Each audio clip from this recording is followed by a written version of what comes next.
Folks, BlackStar Network is here. Hold no punches. I'm real revolutionary right now. Support this man, Black Media. He makes sure that our stories are told. Thank you for being the voice of Black America, Roland. Stay black. I love y'all. All momentum we have now, we have to keep this going. The video looks phenomenal. See, there's a difference between BlackStar Network and black-owned media and something like CNN. You can't be black-owned media and be scared. It's time to be smart. Bring your eyeballs home. You dig?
Today is Thursday, May 9th, 2024. Coming up on Roland Martin Unfiltered, streaming live on the BlackStar Network as we speak.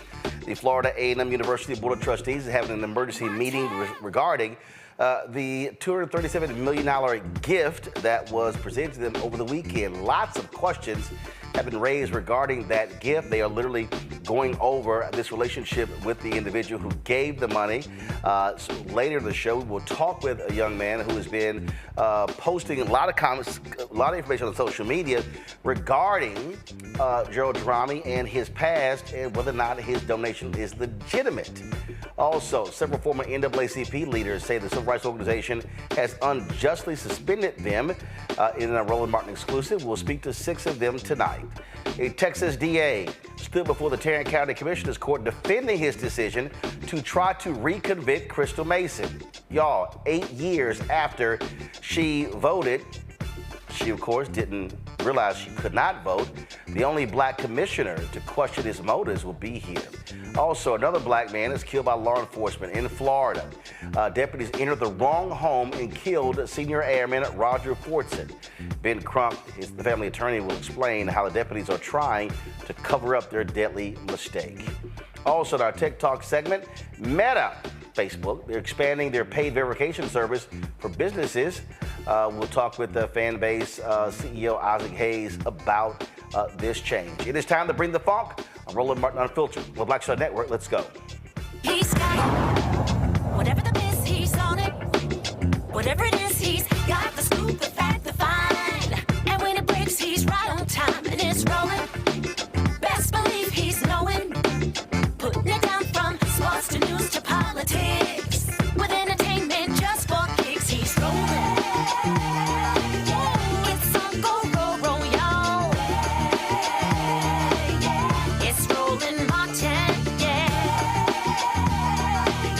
Rolling with Roland now. He's funk, he's fresh, he's real, the best, you know he's Roland Martin now.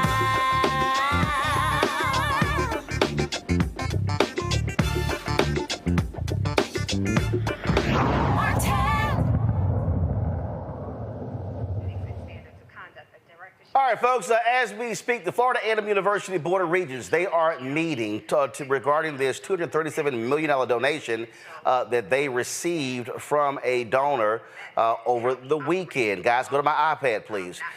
This meeting is taking place as we speak. Lots of questions are being raised from alumni and others regarding the donation because, again, this is a large donation to any HBCU. A lot of people, though, are asking again, where did the donation come from?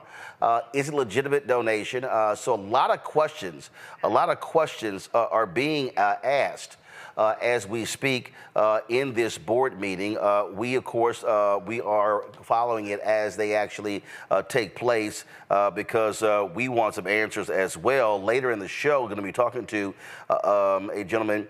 He has been posting a lot of information on social media with regards to the donor, So as we speak, go right to my iPad. As we speak, the board members again are getting they're getting answers from the university with regards to how the relationship started. In terms of what's the valuation of these stocks. He is a private company, but I have some, I've been listening for the past hour, and I certainly have some additional questions that are not being answered on this call, and so we shall talk about that later in the show. All right, folks, let's now talk about what's happening in the NAACP. Of course, the NAACP's motto is leading the fight to end racial inequality, but a group of former leaders say they have been unfairly suspended, harassed, and defamed by the Civil Rights Organization. The group, which includes more than 20 folks from across the nation, they've got stories of unfair treatment and unexplained suspension of their leadership posts and membership. 6 of them join us tonight in studio. Rochelle Bilal, the former youth advisor and chair of the AXO competition from the Philadelphia branch. She says she was suspended from sending out an out-of-date sponsorship form letter to raise money for youth. Leroy Candler, the past president of the Fresno NAACP chapter, says he was suspended for transferring funds from the NAACP to his personal account. He says that never happened, and he has a letter from the bank manager proving his innocence. Joining us, of course, on the line is Lou Walker, the president of the Antelope Valley NAACP branch, saying she was suspended after filing an internal harassment complaint. Anthony Douglas, a past board director of the NAACP in Oklahoma, says he was suspended a day before the national convention after challenging President and CEO Derek Johnson. And we'll be joined later by Nashville's past president, Vanita Lewis, who says she was suspended after challenging the direction of Tennessee State Conference President Gloria Sweet Love. Also, Betty Williams, the past president of the Sacramento NAACP branch, says she was suspended 3 days before an election after filing harassment charges. All right, glad to have all of y'all here. So first and foremost, NAACP obviously based there in Baltimore, national office. And so the CEO, you have the CEO, you have the board, they have jurisdiction obviously over the branches. And so when it comes to both of you, what was the process that took place that led to your suspension? First of all, Mona, thank you for having us, because we do appreciate this. The process was none. There in the Constitution and bylaws in the NAACP basically states that if there's an issue with any member, that you have to file, and they have a specific way that you have to file what is considered an Article 10 in the Constitution and bylaws. That has to be filed with 20 members in good standing about what it is that you do. Most of these, the Article 10 was not filed. If you are a friend of Derek Johnson, which was told to me, that you can go to him or go to Gloria Sweetlove or deal with Erica Kane, you can go to them and tell them about something that they can make up that you did or didn't do, and they will give it to Derek Johnson. We recommend you suspend this person. He just signs it. He just signs it. No question, no nothing. In my case, if there was an error, I have aides that work for me. If there was an error, why don't you just call me and say, hey, you know you can't use a suspended member on your memo, and that would have been corrected because there's a template. So you're saying that on what you sent out was a member that had been suspended, their name was on this form, and that's why you got suspended? Yes, that's why I got suspended. As opposed to just correct the form? Call me so I can correct the form. First of all, my aide don't know nothing about NAACP suspension. So she wasn't aware the person was suspended. So why not call me? 20 plus years in the NAACP, secretary to Philadelphia branch for more than 20 years. And let me make a correction. I was never over AXOs. I was over the Youth Council for 15 plus years. I've always raised funds to make sure the Youth Council go to the conventions, do what they need to do in the city. Yes. Leroy, you said, according to, that you were suspended for transferring funds from the NAACP account to your personal account. That was the allegation. Who made the allegation? Rick Callender made the allegation. Who was that? Rick Kellens, the president of the California conference. All right, so make the allegation, but you say you have a letter from your bank I had a saying letter from the bank the money was not transferred. He even had legal regrets chair to come to get on a conference call with the bank manager, and the bank manager told him that he had the proof. She sent me a copy of the proof. I forwarded it to him. He showed the proof to Rick, and he still went and had me suspended. He later on had their attorney, Asante, asked me for the letter. I sent it to him and sent him to the proof. And I also sent the proof to Miss Alice Hoffman to verify that this never happened. Nothing happened. I sent letters to Mr. Williams and Derek Johnson asking for a hearing and asked to be heard. Never gotten a response. I sent a written request, requesting that I be responded and that I be heard. Did either of you make an appeal to the board of directors? When you get the letter, it tells you have to make it within 15 days. I made it within 2 days. Right. And I made it within 2 days. And nothing. To who? To who? At that point, it was Quincy Bates. You had, the letter came from Quincy Bates. Who's that? He's somebody on the, worked in the national office that dealt with memberships. He got I got all this documentation because emails is stamped and time dated. Got it. So sent that back, requesting the hearing, never got a hearing. Here's the kicker, never got a hearing, and I was suspended right before I got to the national convention last year. Never got a hearing, but in August, got a letter said that they had a hearing without me. They deliberated and decided to suspend my membership for 6 years. 6 years. You hear me? 6 So you said there was a hearing that took They had place, a hearing. but you didn't know about it. Let me say this. This is a national organization about civil rights, but yet you violate the civil rights of your members. I'm not a subscribing member. I'm a life fully paid member. Been there plus. In Philadelphia, there are 2 other ones. 40 plus years, Shirley Jordan was the treasurer of the Philadelphia branch because she questioned the newly elected president of the Philadelphia branch who wanted a $500 check, which is against the Constitution and bylaw. That president made up a lie on a letterhead, took it to the bank, committed fraud. Me, Shirley, and the secretary of the branch who questioned her and did do an Article 10 on the Philadelphia branch. We are suspended. Yes, she did, because she's telling everybody that Derek Johnson is a friend and nothing's going to happen to her. And guess what? Nothing's happened to her. So, Leroy, how long you were suspended? Unknown. It's never stated how long I was suspended. So you don't know? I don't know. They just sent me a letter saying you were suspended. When I write a letter to find out, no one can tell me to the district how long I was suspended. Nobody has an answer for that. Lou Walker, you were suspended for filing an internal harassment complaint. What type of harassment complaint was it? I didn't have an internal harassment complaint. My letter said I was suspended for requesting that our branch secretary resign since he did not live in California. And I was actually responding to the community calls for help, crisis calls. I couldn't challenge my suspension. I didn't get responses when I inquired about it as well. So how long were you suspended? I've been suspended since August, but they didn't tell me how long my suspension is supposed to last. Betty, what about you? I was also suspended. I was running against the now state president of California, Hawaii. They are also saying that there was financial, my understanding through media, that it was financial issues. However, I also had harassment charges and complaints internally to the NAACP that they never responded to. So, sorry, you said you had harassment complaints that you filed or filed against you. Which one? I filed against the California Hawaii president. Okay. I internally filed 3 separate times. And you would say harassment complaints. What kind of harassment? Harassment as far as putting information out there that was not correct.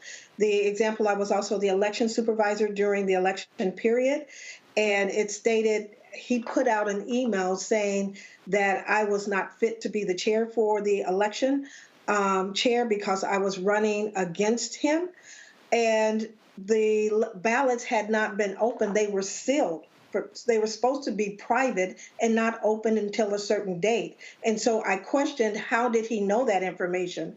National did not respond. He kept bullying me, so much so I had to bring individuals to the meetings, and I had to make a statement and ask them to put it in the minutes that I'm being bullied. He's accusing me of things that I did not do according to the bylaws, and I wanted discrimination charges at least documented in the minutes. When those minutes came from the secretary from the election committee, it never happened. I continued to move forward.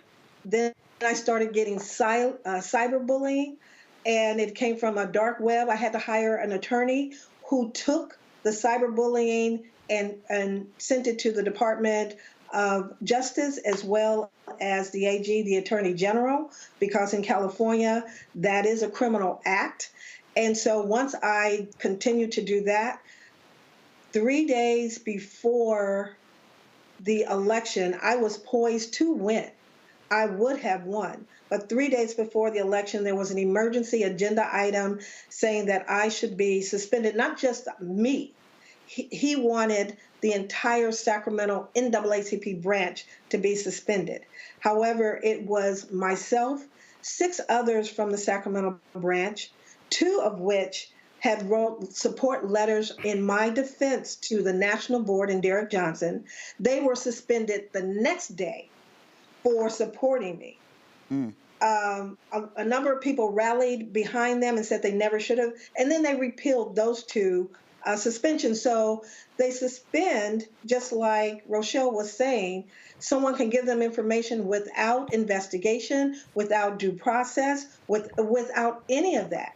If they had known in the beginning, especially those 2 that they had to repeal the suspension, they would have known all they were doing was writing letters on my behalf, and it was personal. Right. For them to be suspended that next day. Anthony Douglas, you allege that you were suspended a day before the National Convention because you criticized the President and CEO, Derek Johnson. Good evening there, Roland, and thanks for having me. And that is correct. I've been the president of the Oklahoma State Conference as a former member of the National Board of Directors. I received an email saying that I was suspended. I've written them over 8 times certified letter requesting that they tell me why I'm suspended, and still to this day, I cannot get a reason for why I'm suspended. And I was also suspended for 6 years. So,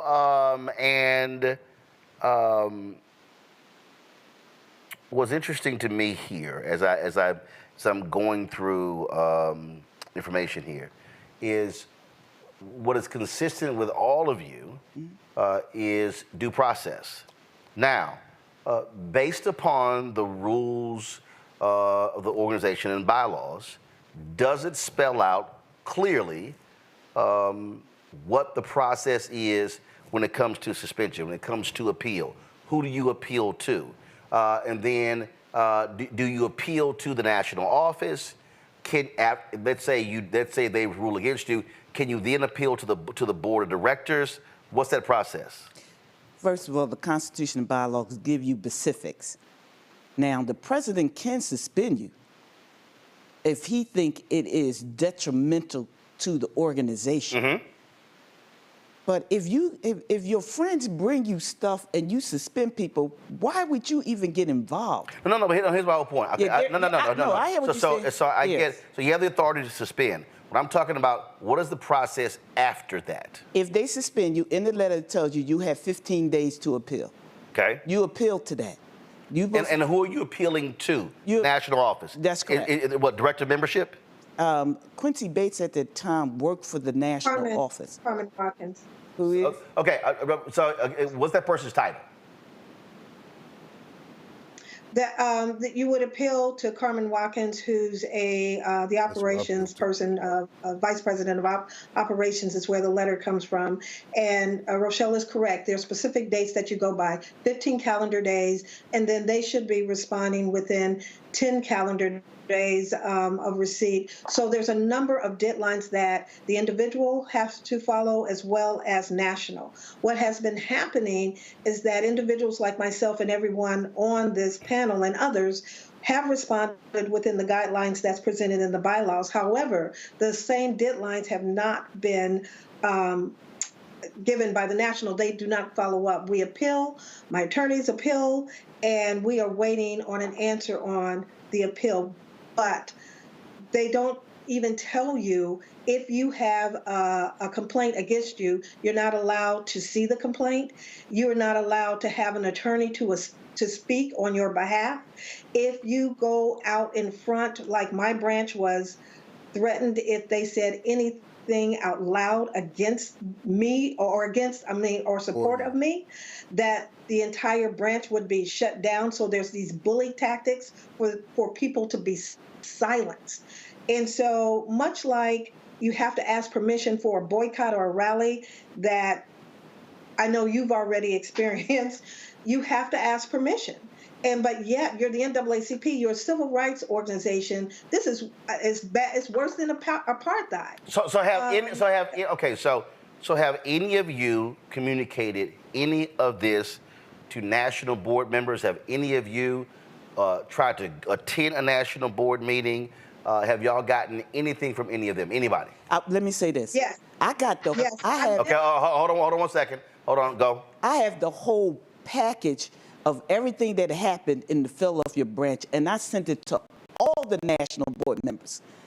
Philadelphia branch is under receivership, but it's now called administratorship, which is the same thing. You know, the administrator says to me, the national board want to know why you sending them this. Because I want to let you know what's been going on. So you sent, one second, to every board member. Every board member. Did any board member respond to you? None. So who else said that they reached out to the board? Who else? I reached out to, this is Betty Williams, I reached out to the board. Matter of fact, I flew to Atlanta because I heard they had this emergency suspension on the agenda. I took a midnight flight, flew out there, actually had a conversation with Gloria Sweetlove. Says, I understand you may or may not have an issue with me and or my branch. I'm here. If you have any questions, any concerns regarding me or my branch, I'm here to answer them. She answered me by saying, no, we've taken your issue off the agenda. I was physically there. As a matter of fact, Roland, when I finished meeting with them, I ran into you in Atlanta in the lobby after talking to them. Oh yeah, that's when because that was the same time Rainbow Push had their meetings there as well. Got it. I remember that. Who else said that they reached out to the board director? Someone else did. I did. Go ahead. What happened? I filled everything out. I submitted my request for a hearing. I even recorded it. I sent it certified mail. I recorded myself at the post office, and I was not getting responses. I documented my calls that I made to the national office as well, and I was just given the runaround repeatedly. And this is why I joined the NAACP in the first place, because I was experiencing the same lack of due process as a state employee. Go ahead. I'm sorry. Go ahead. Roland, let me just say this. I served on that board. Board members is not going to intervene or get involved, even if you reach out to them, because they don't even know why you suspended. You don't know why you suspended. So even if they know, they still not going to get involved because they don't want to get a letter saying that they are suspended. So a lot of times, board members will not even ascertain or talk to you about why you got suspended. And one of the things I wanted to say also, because you asked the earlier question, what the appeal process is, first of all, when you get your letter, it tells you got 15 days to request a hearing. It doesn't give you the authority or the process to have an appeal. So you have to request a hearing within 15 days. But in the meantime of waiting for that hearing for whenever they want to schedule a hearing, then you have to continue to write as everyone else have done, call, email, text, or whatever, and say, tell me, send me something in writing, why am I suspended, so I can be able to prepare for a hearing. So my lawyer can be able to prepare for a hearing, to assist me in the hearing process. And you still get nothing in writing. So I wanted to make sure that you understood that the process of the 15 days, once you receive that letter, you have to request a hearing with that 15 days. If you don't submit for a hearing, then you will be notified that you refuse to participate in a hearing. And everybody has submitted their information within them 15 days. Let me say this. Even in the Constitution and bylaw, after you submit, the National Constitution and bylaws say that they're supposed to do something within 60 and 90 days, which they don't do. They don't do that at all. In my case, after, I guess it was like 60 or 90 days, they had a hearing, which I wasn't privileged to.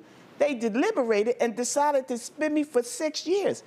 Wait a minute, what civil rights organization has a hearing without you decide on your faith and you're not even included on it? What are they doing? Let me just say this. The one thing the NAACP has taught us, when you fight, you win. We are fighting. Though it's a lot of us, but we know that there's more people out there that have been going through this with the national office, and we want them to contact us. Can I get that information out? Yeah, go ahead. We want you that's been going through this, because we know you think you're going through it alone. You're not. There's a whole group of us around the country. You can call us and email us. You can email us at justice, JUSTICE, the number 4, NAACP members at gmail.com. You can also call us at 323-696-2078. They taught us this. When you fight, you win. We are fighting, we are fired up, and we are not taking anymore.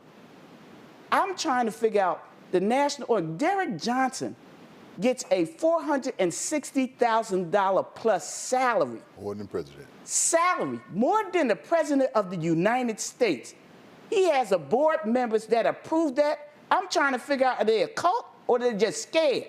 How do you increase somebody's salary to 460 plus when all of us are volunteers that don't get paid at all, don't get a dime? We reached out to the NAACP this week several times, and right before we went on the air, we got this statement. Go to my iPad feeds. Trevon Williams is the SVP for Marketing and Comms with the NAACP. He said, I wanted to make sure you receive our response. I believe our Office of General Counsel emailed, but in the interest of time, the NAACP firmly denies any allegations of defamation, harassment, or improper suspension against the individuals mentioned. Furthermore, each individual has received or is receiving due process in accordance with the NAACP bylaws. The NAACP does not comment on specific internal disciplinary actions for its members. Currently, the Black community is facing tremendous challenges, including attacks on voting rights, diversity, equity, and inclusion initiatives, crucial upcoming elections, women's rights, and most recently, threats to free speech. To effectively tackle these concerns, we must maintain the strength of both our national and local branches.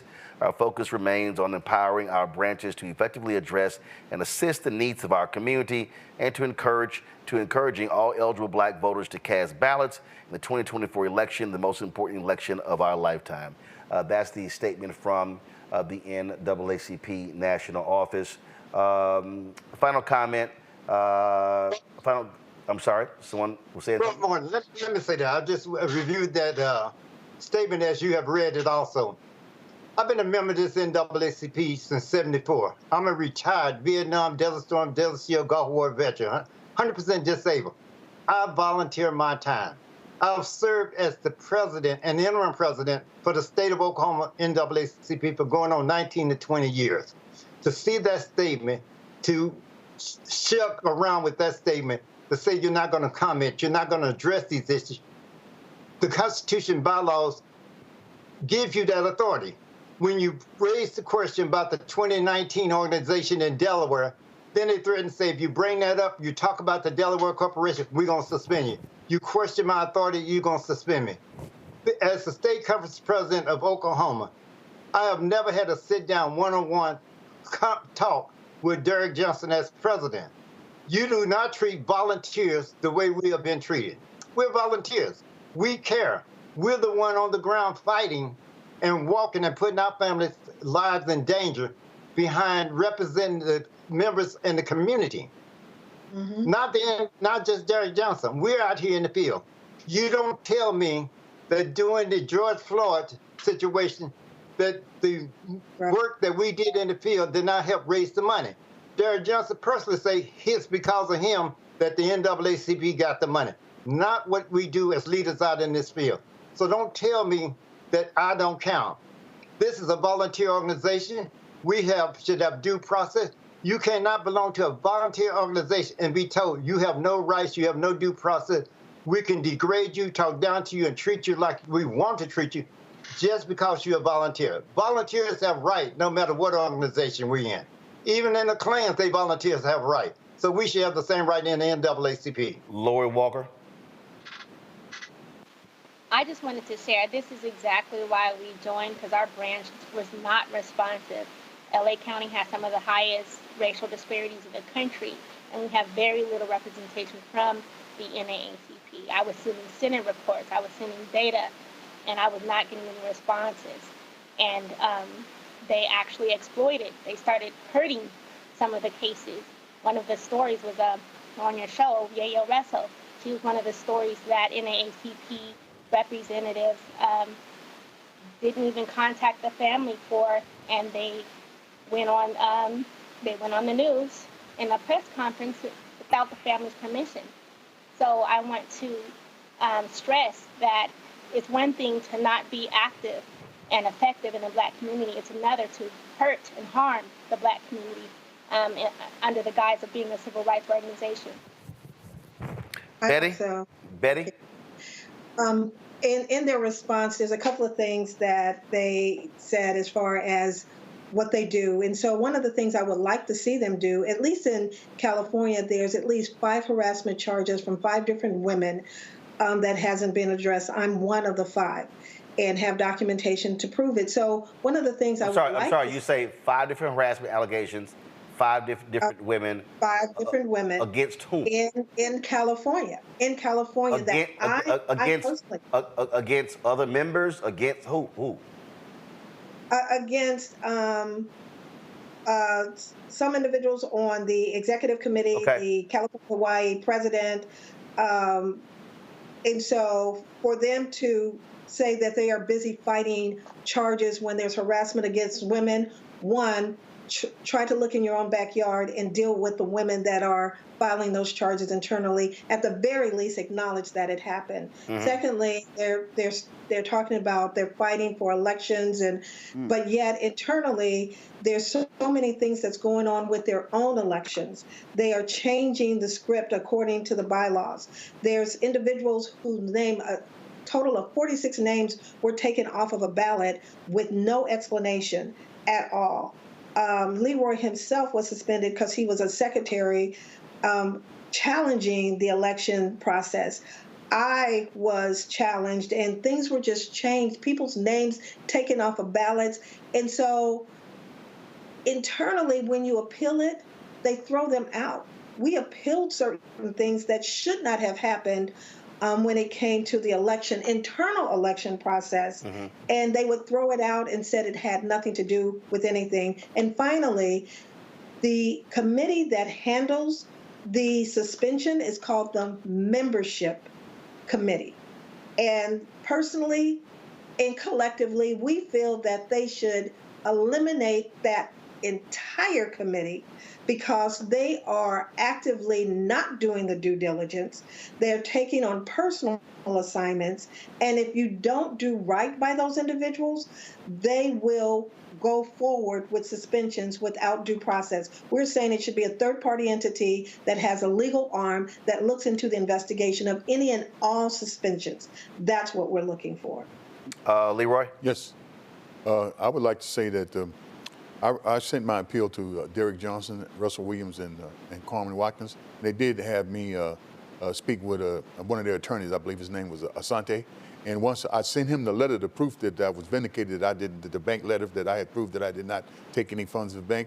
And when I asked him what he was going to do now that he had the proof, and he said that depended on Mr. Callender to see what he had to say. And he was supposed to be a representative of the national, and he telling me to go back to the same president that had suspended me wrongfully because of it was retaliation for what I had done as exposing the names of these people that had been taken off of this list, which is a much broader conversation than what we're having right now. Rochelle? I'm going to say this and close out with this here. We know that there's a people around the country that are experiencing this, because a lot of these chapters are in chaos. Philadelphia, you know, election's supposed to be every 2 years. Philadelphia is going on the 4th year of not having an election because the friend of Derek Johnson is the president. The friend that we filed charges against for fraud is still the president. I'm saying that all of those around the country, you are not by yourself. We are keeping our options open. What we are not trying to do is tear down the NAACP because it has done good works across the country. But this administration, Derek Johnson's, Sweet Love, Erica Kane, a so-called lawyer, Hoffman, all of them are on the click. Anytime you want to hang on to that $460,000 plus salary, when all of us out here put our money out of our pocket to continue to do the work of the NAACP, you are not alone. Call us, 323-696-2078. Email us your information, justice4NAACP members@gmail.com. When you fight, you win. We are not going to stand here and allow that clique to continue to oppress members that are out here doing the work. All right. Well, look, we certainly appreciate y'all being on the show. Certainly keep us abreast of what happens next. We keeping our options open. Trust me. All right. Thanks so much to all of you. I appreciate it. All right. Thank you. Folks, got to go to break. We come back. We're going to discuss what's happening in Tarrant County, where the white DA there continues to defend the prosecution of Crystal Mason. This is going on 8 years. Now, after the appellate court throughout the conviction, he argued at the county commissioners meeting that he will continue to appeal the decision and try to prosecute her. We'll talk to one of the Tarrant County commissioners who challenged him in that meeting. You're watching Roland Martin Unfiltered right here on the BlackStar Network.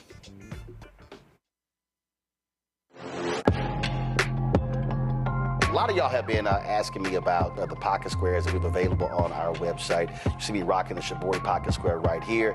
It's all about looking different. Now look, summertime is coming up. Y'all know, I keep trying to tell fellas, change your look, please. You can't wear athletic shoes every damn wear. So if you're putting on linen suits, if you're putting on some summer suits, have a whole different look. The reason I like this particular pocket square, the Shibori, is because it's sort of like a flower and looks pretty cool here versus the traditional boring silk pocket squares. But also I like being a little different as well. So this is why we have these custom-made feather pocket squares on the website as well. My sister actually designed these after a few years ago. I was in this battle with Steve Harvey at Essence, and I saw this at a St. Jude fundraiser. I saw this feather pocket square, and I said, well, I got some ideas. So I hit her, and she sent me about 30 different ones. And so this completely changes your look. Now, some of you men out there, I had some dudes say, oh, man, I can't wear that. Well, if you ain't got swagger, that's not my problem. But if you're looking for something different to spruce up your look, fellas, ladies, if y'all looking to get your man a good gift, I've run into brothers all across the country with the feather pocket squares saying, see, check mine out. And so it's always good to see them. And so this is what you do. Go to RolandSMartin.com/pocket squares. You can order Shibori pocket squares or the custom-made pocket squares. Now, for the Shiboris, we're out of a lot of the different colors, and I think we're down to about 200 or 300. So you want to get your order in as soon as you can, because here's what happened. I got these several years ago, and the Japanese company signed a deal with another company, and I bought them before they signed that deal, and so I can't get access to any more from the company in Japan that makes them. And so get yours now. So come summertime, when I see y'all at Essence, y'all could be looking fly with the Shibori pocket square or the custom-made pocket square. Again, RolandSMartin.com/pocket squares. Go there now.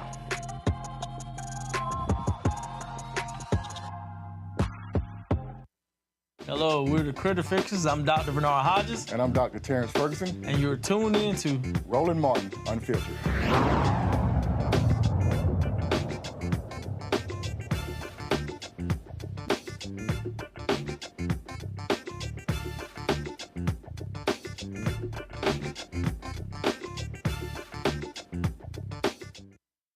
All right, folks, welcome back. This is a live look at the Florida A&M University Board of Trustees meeting.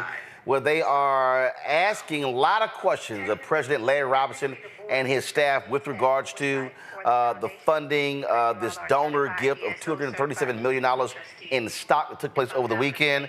The president has announced on this call that given the scrutiny, given this heightened scrutiny, they are putting the processing of this donation on hold.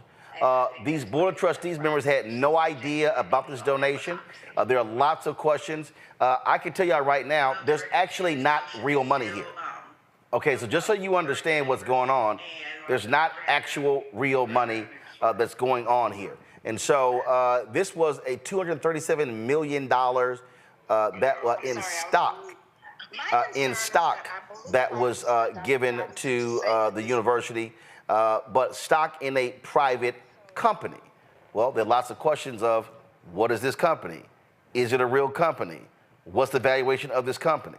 And so we're going to talk further about that when we talk to a gentleman who's actually monitoring this.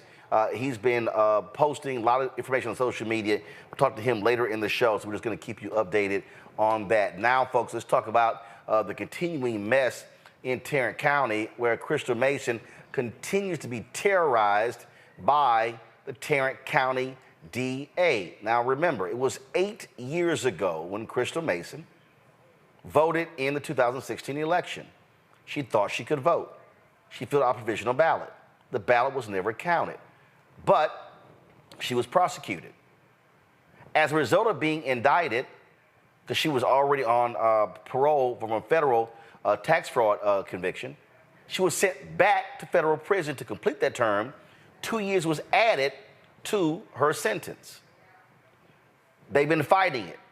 They won in the Court of Appeals. Now, Tarrant County DA Phil Soros stood before the County Commissioner's Court this week to defend why he wants to appeal that decision and why he continues to terrorize Crystal Mason. The Court of Criminal Appeals told the Fort Worth Court to perform a sufficiency analysis. Specifically, they told the court to determine if the state proved with sufficient evidence not only that Mason knew that she was on supervised release when she voted, but also that she actually realized that those circumstances, that the fact that she was on felony supervised release, that those circumstances rendered her ineligible to vote. A sufficiency review is not uncommon. The standard is well settled. It's something that courts do regularly. The appeals court, in a sufficiency review, they are to look at the evidence, so they look back at the evidence. They're not in the light most favorable to the verdict. So they look back and say, okay, we know what the verdict was. The verdict was that she was found guilty. Now, is there sufficient evidence to support that verdict? But that's not what happened in the Second Court of Appeals this past March. Instead, the court reweighed the evidence. They acted like a fact finder. I like that piece of evidence. I'll take that. I don't believe that piece of evidence. I'm going to push it away. That's not what you do in a sufficiency standard. They credited and discredited evidence just like they were the fact finder. This is not a fact question. We are not here to talk about facts. This is a legal question, a matter of legal principle, sufficiency of the evidence. Their decision was a deviation from well-settled law on sufficiency reviews. So why is the state, why am I appealing this case? Well, I'll give you 3 reasons. Number 1, I want would-be illegal voters to know that we're watching and that we'll follow the law and we will prosecute illegal voting.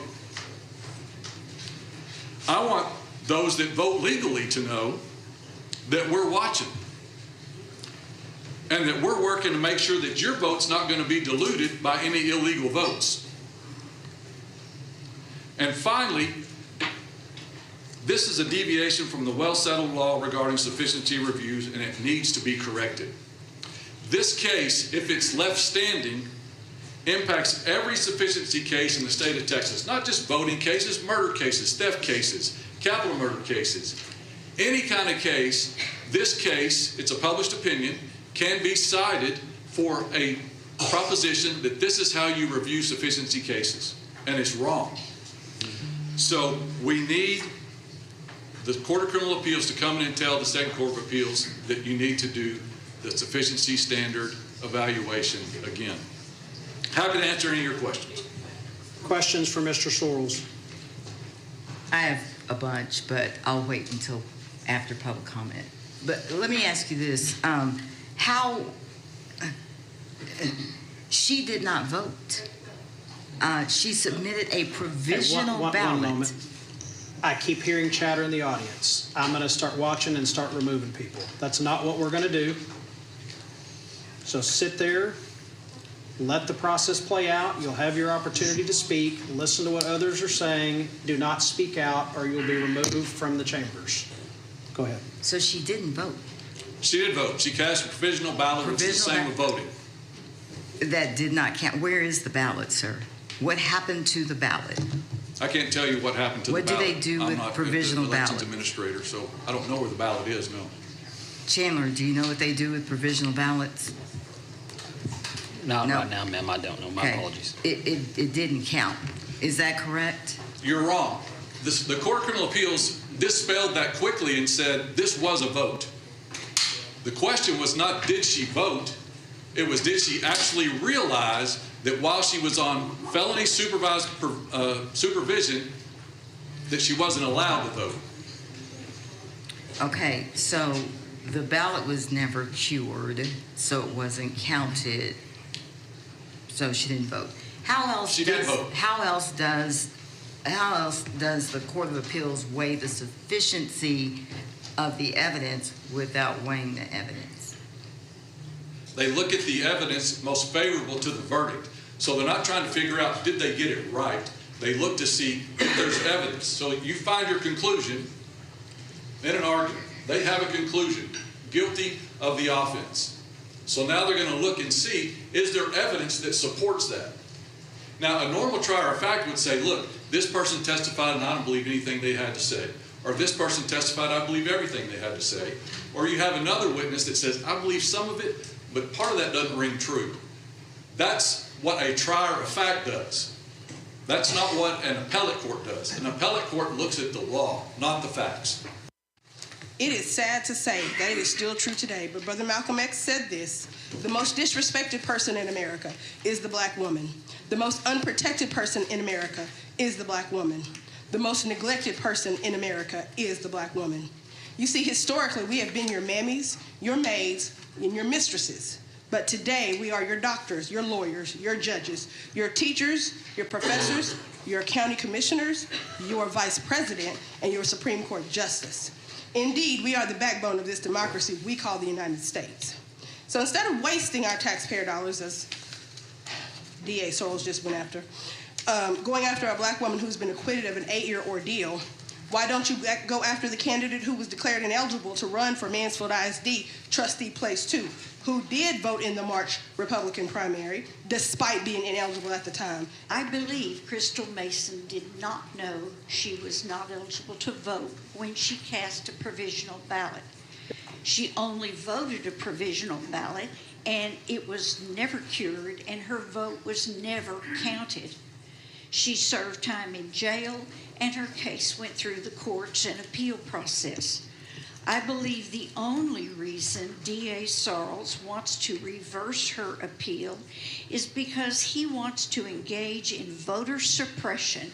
He just wants to instill fear in voters. I'm adding my voice of disbelief to the action of the district attorney in seeking to restore Crystal Mason's conviction. As the appellate court noted, in reversing the conviction, the state's evidence was not sufficient to, quote, prove beyond a reasonable doubt that she actually knew that being on supervised release after having served her entire federal sentence of incarceration made her ineligible to vote by casting a provisional ballot when she did so. Yes, voting is a cornerstone of our democracy, and that is exactly why the prosecution against her never should have happened. Our Tarrant County DA's office stated, and I quote, "Voting is a cornerstone of our democracy. This office will protect the ballot box from fraudsters who think our laws don't apply to them." Now, When your office was given information about Angel Hidalgo, a disgraced, ineligible Mansfield ISD school board candidate for place 2, you chose not to act. Even our local school board, which does lack integrity, chose to at least find Mr. Hidalgo ineligible, and he even if he received the most votes, he would not have been able to actually take a position on our local school board. The public is not on your side on this issue, DA Sorrells, which is concurrent with the Texas Court of Criminal Appeals ruling which acquitted her of any wrongdoing. Why is our DA now appealing this acquittal? Maybe it's because the so-called Voter Integrity Task Force, which has prosecuted 0 offenses, grasping at straws to justify the expense of our county taxpayer dollars. Maybe it's because we like to target minority women of color to intimidate them not to show up at the polls. Maybe it's an homage to Trump's call to Tarrant County when he lost the vote to Biden in 2020 to look into voter fraud, in line with his lies that the election was stolen. I am tired of our county officials wasting tax money while targeting people of color as their expression of allegiance to Trump. I am tired of Black Tarrant County citizens being disenfranchised, dehumanized, and incarcerated based on illegitimate and incompetent charges. The money wasted on useless voter suppression tactics would be better spent on a public defender's office specializing in mental health. Right now is Tarrant County Commissioner Elisa Simmons. Commissioner Simmons, glad to have you here. It is abundantly clear that this is a massive waste of taxpayer dollars. Have you, Commissioner Brooks, or any other commissioner, asked this DA to tabulate how many hours have been committed by the Tarrant County DA's office to this single case? Not yet. What I did Tuesday was ask how much of our taxpayer dollars will be committed to this frivolous, wasteful pursuit to overturn the appeal. If you have time to listen to that entire exchange, he said something about committing one attorney to this case. He wouldn't give a number, and made some asinine comment again about saying, well, he's going to commit one attorney to this appeal. Just ridiculous. But was it nonsensical? This was 2016. We've had the 2018 midterms, the 2020 presidential election, the 2022 midterm election. Now we're moving towards the 2024 presidential election, and they are still doing. It's like, dude, it's one person. One person. Look, this DA. And as you said, the ballot never counted. It was a provisional ballot. It was never processed. It never went through. This guy is trying to make a name for himself. And he sees this as an easy way to do it, I guess. They ought to be embarrassed. Look, this guy, Judge Sorrells, the sheriff, the MAGA sheriff, Bill Wayborn, and our county judge, who you just watched be rude to the audience because they moaned or sighed or something like that. These three guys came up with this election integrity unit. So we now have this election integrity unit that we have to pay staff to staff it, and they're supposed to go out and identify cases of alleged voter fraud. This county has had probably 3 to 5 voter fraud cases in the past decade. There's no proliferation of voter fraud in Tarrant County. So I guess they're going to keep going after poor Ms. Mason to try and prove something. It doesn't make sense. The public commenters said it much better than I can. You heard them. This is a waste of taxpayer dollars. Where's the sufficiency? Just all of it. It's ridiculous. And we had probably a historic turnout Tuesday for a number of reasons. And because I anticipated the turnout, I agendized this topic and you saw this DA's poor performance in answering questions from a layperson. Right. I'm not an attorney. And this is embarrassing, and I will continue to call this crap out until I can't do it anymore. Are you planning on keeping this on the agenda every month to force this DA to come before the court and explain himself? Because his money comes from the taxpayers. Yeah, I like that idea. I've done it before on a different issue. I just agendized it week after week after week after week. So y'all meet weekly or monthly? No, we meet the first and third Tuesday of each month. Listen. I would haul his ass down, have him have to stand there every week and defend this, and hopefully people keep coming out and protesting, because it is shameful. And what are your other colleagues saying? I mean, are any of them ticked off by this constant? Pull the commissioners up. Go ahead and show the graphic. Are any of them standing with you saying, DA, this is idiotic? What are you doing? No. Now, in his defense, Commissioner Brooks was out yesterday. I think he was at a conference or something. But the other three sat there dead silent. The one in the center is the ringleader of all of this. We have a MAGA court. You see the Precinct 1, Precinct 2 were the Democrats, and then the other three are MAGA. And so we frequently get outvoted on everything. Whatever we put on the agenda for our constituents, our communities, our nonprofits, get voted down by these three. So, people have to vote.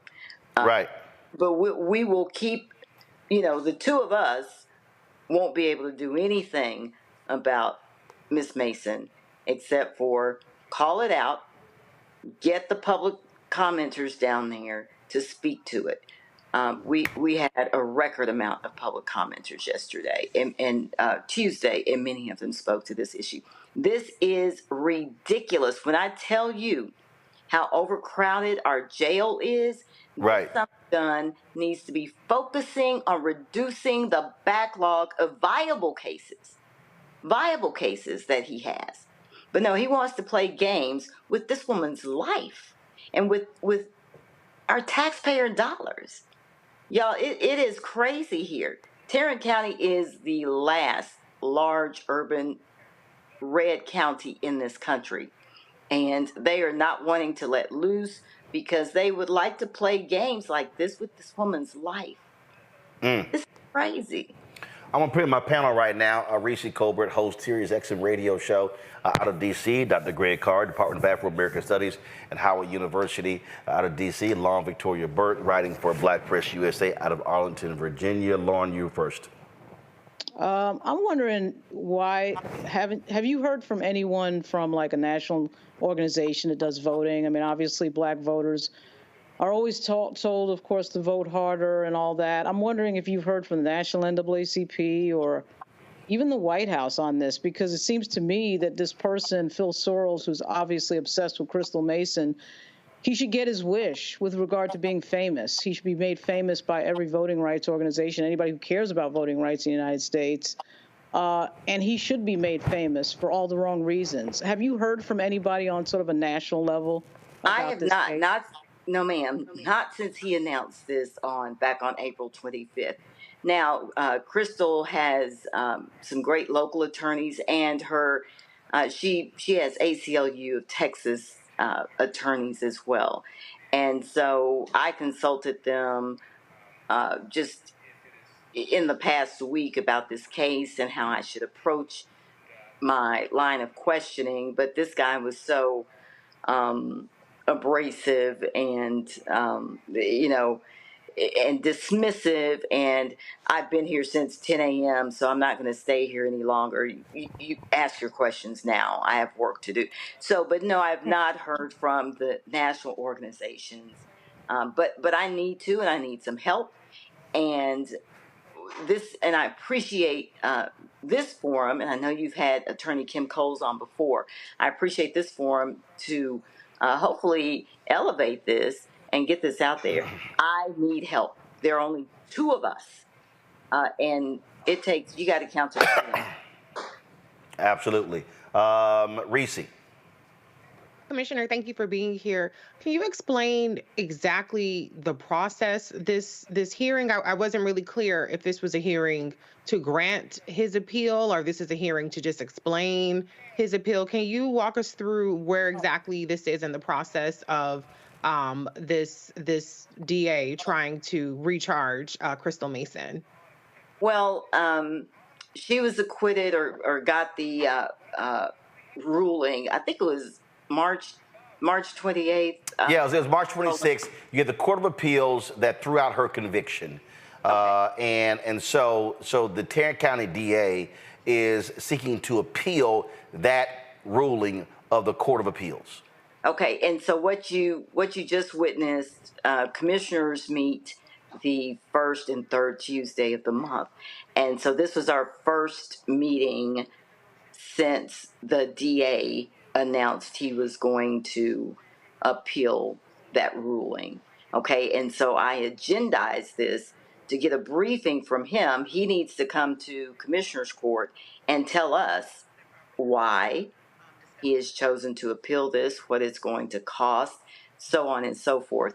And so he was there to take our questions. And so when we have an item that is agendized, the public can sign up to speak to it. And so they also asked questions and had comments to make. So that's what you were watching, the first Commissioner's Court since his announcement that he was going to appeal. Greg.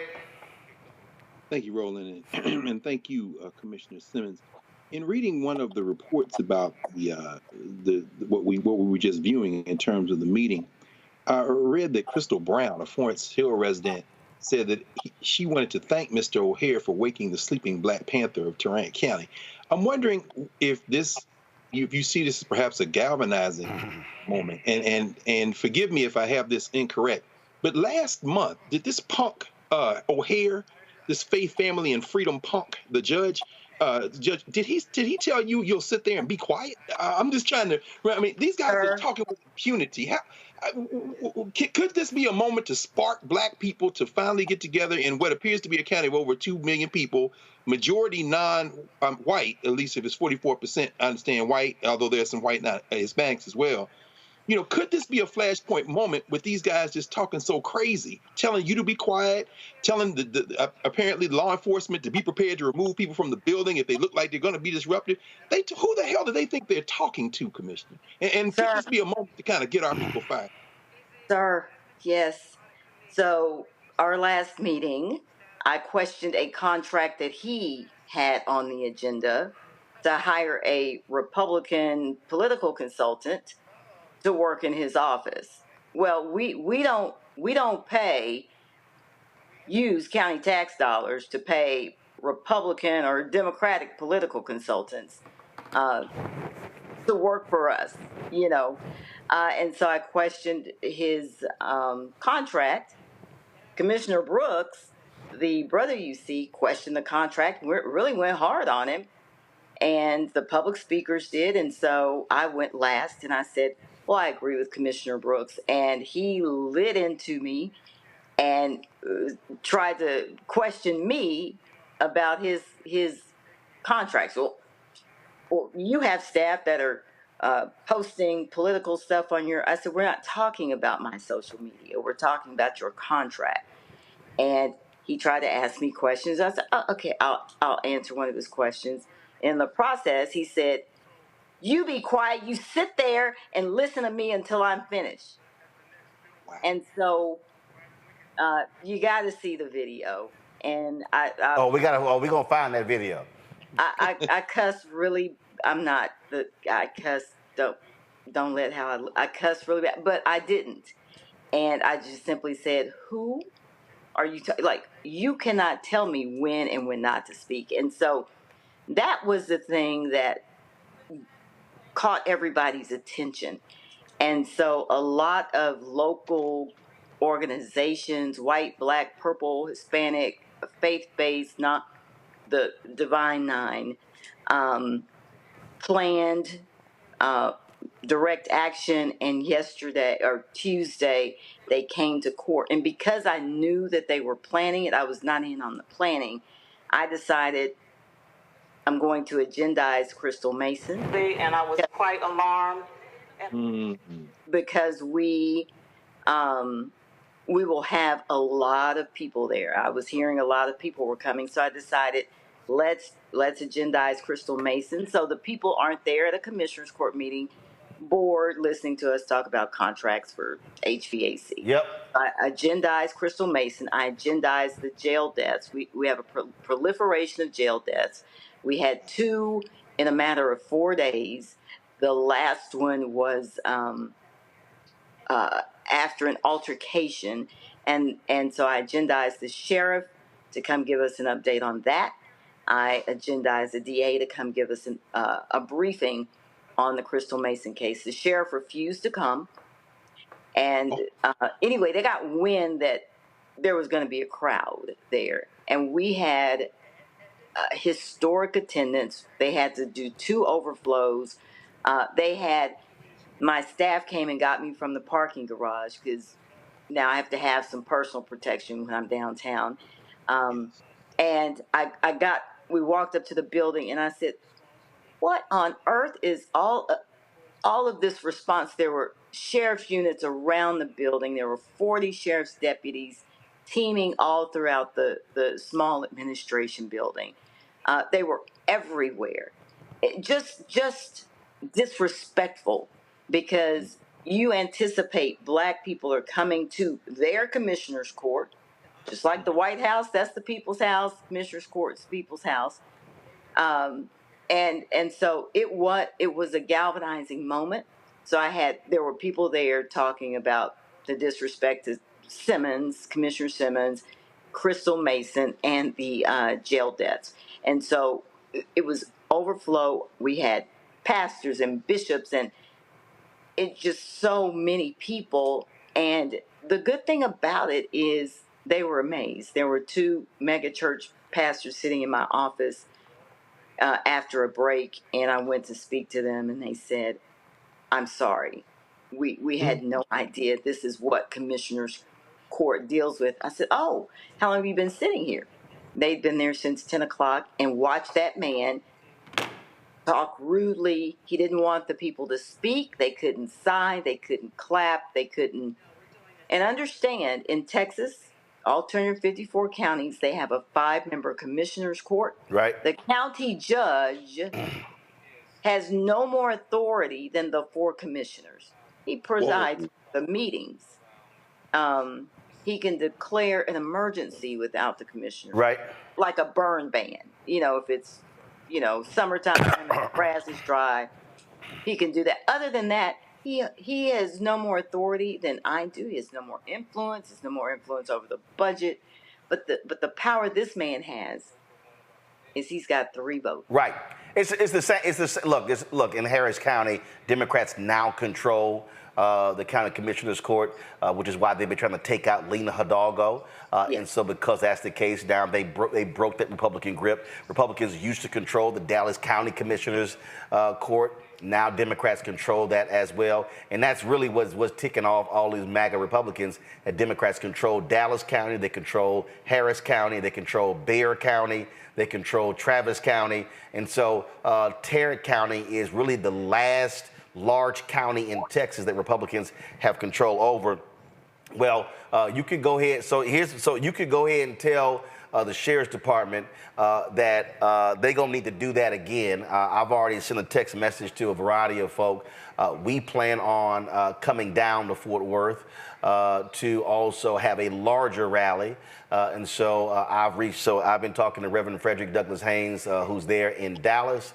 And so we'll be communicating with you, getting information on the next commissioners meeting when we plan this action, because this is not just Crystal Mason. It's what they did to the brother in Harris County who stood in line for 6 hours.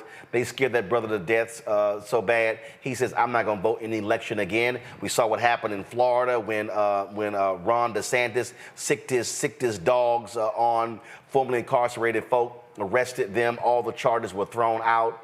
But they were trying to, again, keep those formerly incarcerated folks from casting ballots. This is what MAGA Republicans are doing across the country. And so the amount of resources to targeting this one woman is offensive. And that's why I say Phil Soros is terrorizing Kristen Mason. Right. There's no other way to look at this here. This is one case, 8 years old. This man is spending more time going after this one woman who cast a provisional ballot than they do fighting other serious crime in the county, and it's shameful. And this is trying to create a chilling effect to tell black folks in Tarrant County, we're going to do the same thing to you. And so this is why black folks in Tarrant County and Fort Worth have got to rise up and vote their numbers in these elections, because these people can be beat, but they have the power because we also don't turn out in maximizing our numbers.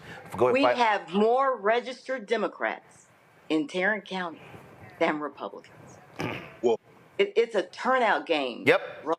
These people got to turn out. They can't call me. Yep. Mad and upset. Yeah. Right. And I was the NAACP president in Arlington for 10 years. Mm-hmm. And so I've told people, don't stop calling me. And now I've gotten elected.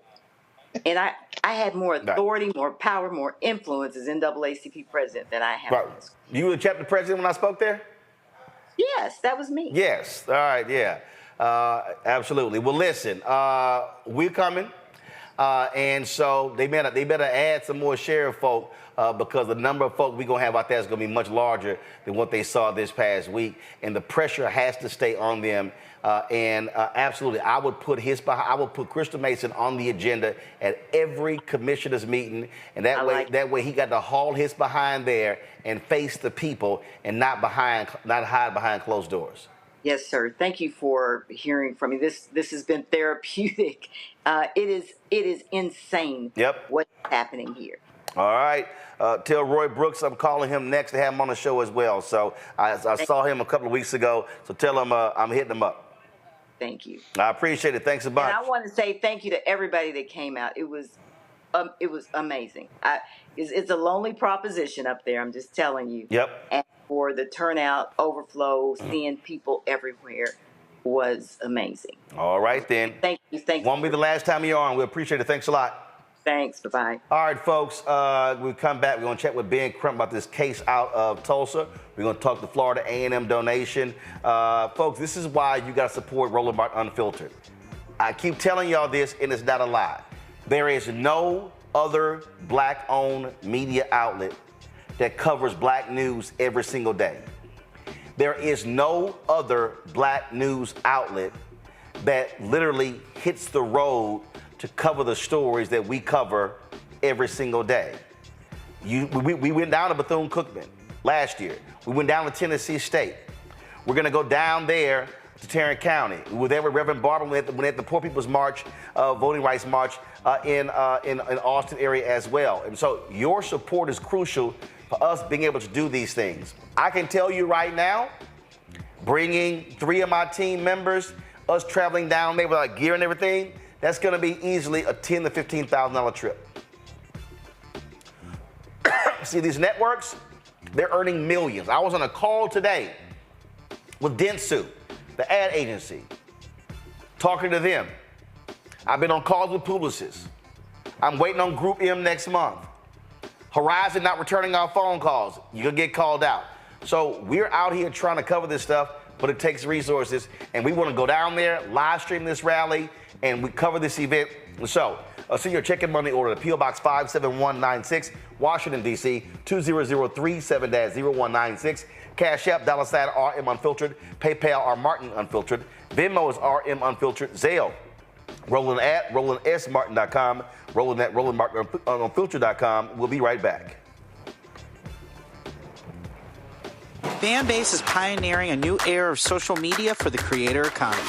This next generation social media app with over 600,000 users is raising $17 million, and now is your chance to invest. For details on how to invest, visit StartEngine.com/fanbase or scan the QR code. Another way we're giving you the freedom to be you without limits. On Next, A Balanced Life with me, Dr. Jackie, the necessity of believing in things you can't see. It's called faith. It comes in all shapes and sizes, and it's powerful. And it's a big part of being able to live a balanced life. The valley I experienced being a cancer survivor was one where my footing was completely unstable. I had no idea what to do. And in that instance of not knowing what to do, I had to rely on faith. That's all next on A Balanced Life, only on BlackStar Network. First, President Barack Obama's road to the White House. We got about 500 copies of the book available.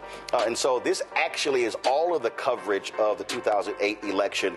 But the other thing is this here. I talked to folks like Malik Yoba, Hill Harper, Erica Alexander, Kevin Lau, Spike Lee, Tatiana Ali. But there's a lot of behind-the-scenes stuff in here as well, where I talked about some of the stuff that went down at CNN. Also, when you go through here, a lot of the photos that you see in here, photos that I actually shot, photos that were my time at CNN.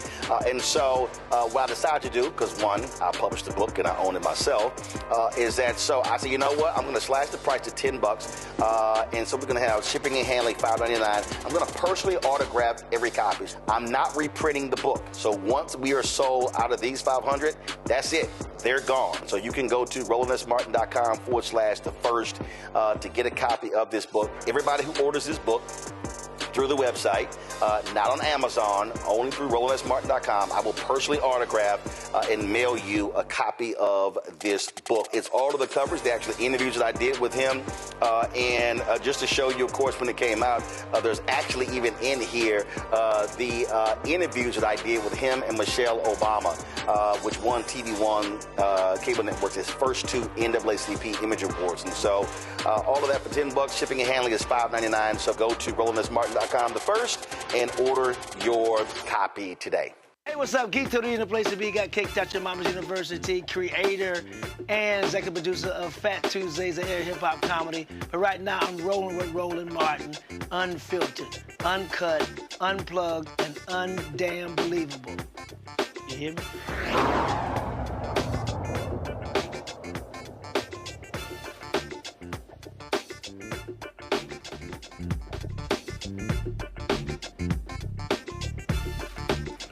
Folks, another shameful story of police action, this time out of Florida. A senior airman, a black Air Force senior airman, has been shot and killed by Florida Sheriff's deputies. 23-year-old Senior Airman Roger Fortson was fatally shot on May 3rd after the Okaloosa County Sheriff's Office burst into his home. Reports said the deputy was responding to a call about a disturbance in progress and reacted in self-defense after seeing Fortson with a gun. But family attorney Ben Crump says the officers were at the wrong address and did not identify himself when knocking on the door. Fortson, reportedly on the phone, retrieved his gun when he did not see anyone outside. But the knocking continued. Crump and Roger's family viewed the body cam footage today. Ben Crump joins us right now. Ben, so what the heck happened here? What were they even executing? Was a disturbance? Roland, it's unbelievable. This young man was a model United States member of the armed forces. He has no criminal history in his background. He was on the phone with his girlfriend on FaceTime the whole time leading up to this. The family is adamant. Everything that we know about this case tells us they went to the wrong apartment. And when you see once that door opened, he told him to step back. Roger was very, very respectful of law enforcement. He stepped back in a split second, Roland, in a split second. He shot him 6 times. And what is being left out of this argument, out of this case, is they keep saying, well, he had a gun when he came to the door. Well, the reality is, person, they didn't hear the police identify themselves. He said who it is. and nobody identified himself based on what the girlfriend said, and she's going to do her own press conference, so it's not lost in any translation. But when he saw a black man with a gun, even though he was a law-abiding citizen with a registered license to carry a weapon, Second Amendment rights, that police lit him up. And right after he shot him, he then said while he was on the ground, toss the gun. He didn't give any verbal commands to drop the gun or put your hands in the air when he came open that door. And that's what's troubling, Roland. They continue to try to justify the unjustified killings, even our best young people. Did they knock down the door, or did Fortson open the door?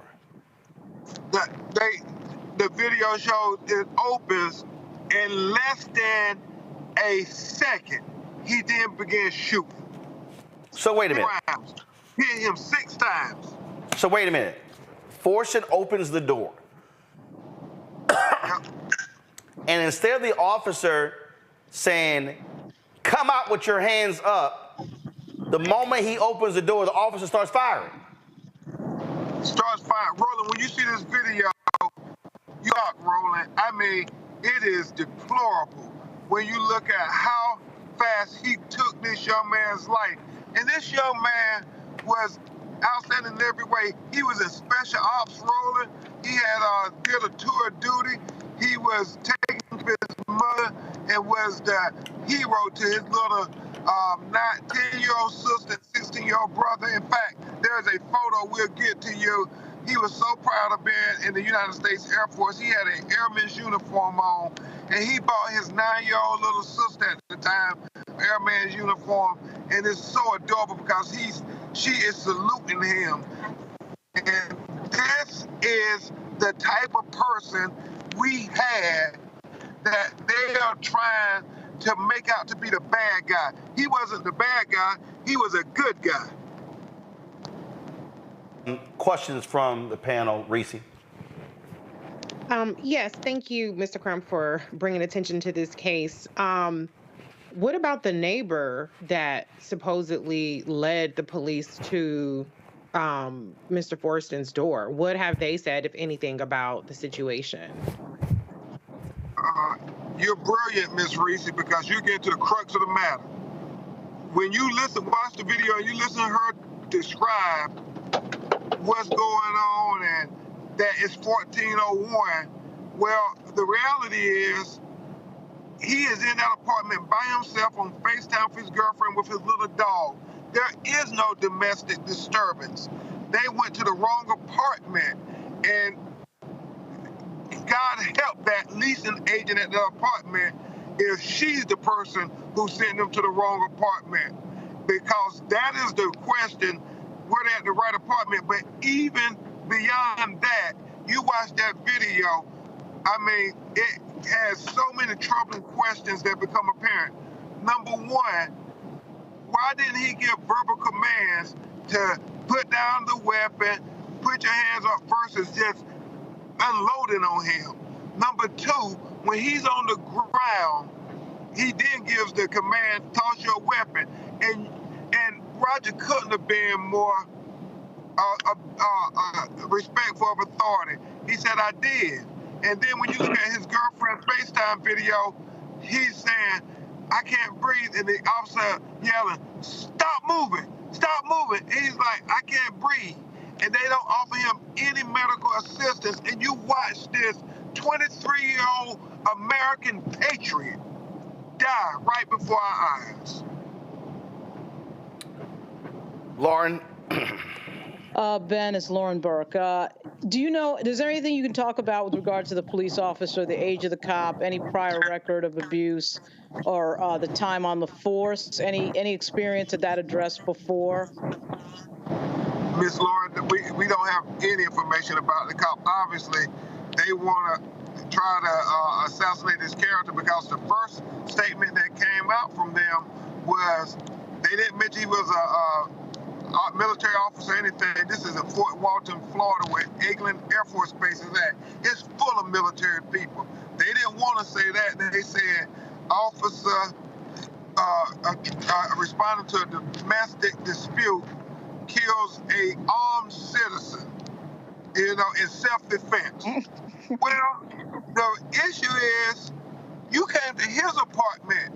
He had every right to have a gun. This is Florida, for God's sakes. Every citizen is encouraged to have a firearm. He is an officer who is militarily trained. He's one of the people we want to have guns. He's responsible. He's very diplomatic. He's very a rule follower. I mean, he was the person who you would say, if you're going to be a gun owner, how about we have that guy who's trained to use firearms?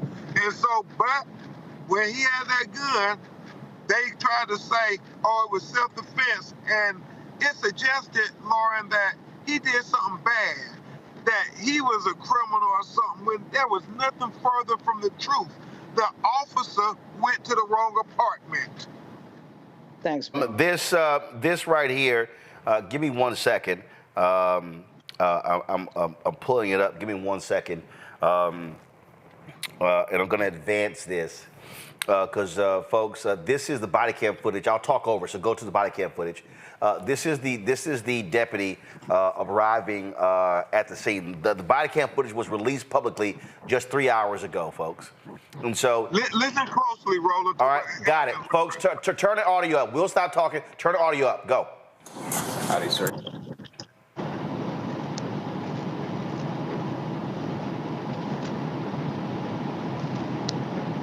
What's going on?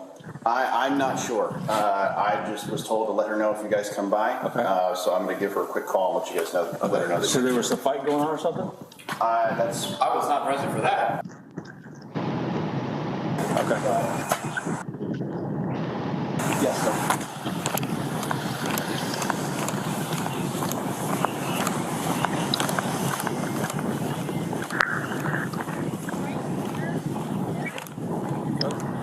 Are they fighting or something? Saying that it happens frequently. Okay. But this time it sounded like it was getting out of hand. Okay, which door? So I'm not sure. 2 weeks ago, I was walking by their apartment, basically, on this side, and I was hearing someone yell, like, shut the f*** up, like, you stupid B word and all this other stuff, and I heard a slap, like, right after it, but I wasn't sure where it came from. Okay. And I couldn't call, I didn't want to call the police, and, Which room is it? 1401. 1401, okay. 1401. But the girl sounded scared, the one that called. She said, she was like, it's getting out of, it sounds like it's getting really out of hand. So it's number 4. Hey, Ben, she said 1401. Was that Fortson's apartment number? It was, yeah. Okay, hold on 1 second. Okay, got it.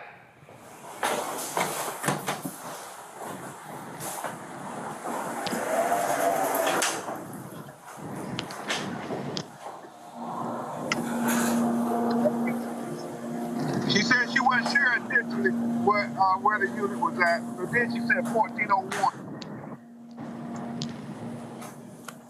312-111.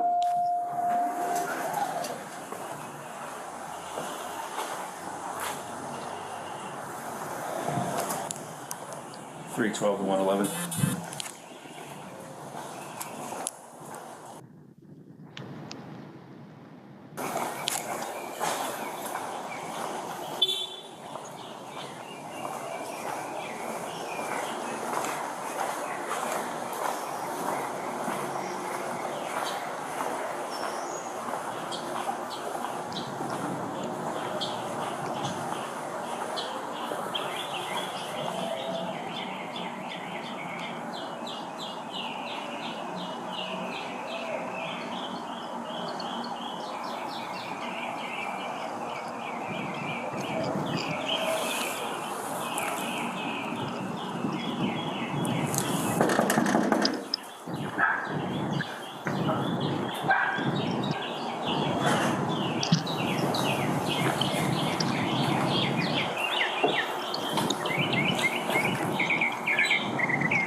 Sheriff's office, open the door. Step out. Drop the gun! Drop the gun! Drop the gun! 312, shots fired. Suspect down. Do not move! 312, get EMS my location. Unbelievable. Oh, all right. Now let me. That's the end of the body cam video there. I mean, absolutely, Ben. No warning. Door barely opens. Barely opens. Didn't tell him to drop their weapon. Yeah. Go ahead. Didn't tell him to drop their weapon. He didn't give the verbal command, drop the weapon, put your hands up, nothing.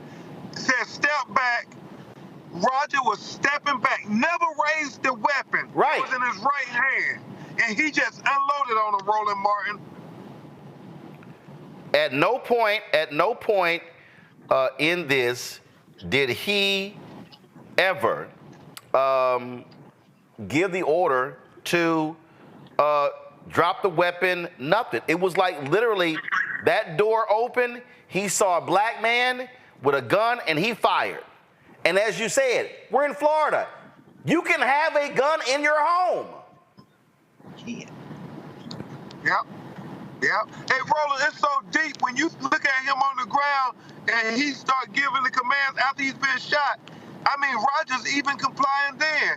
He says, toss the weapon, and he says, I tossed it.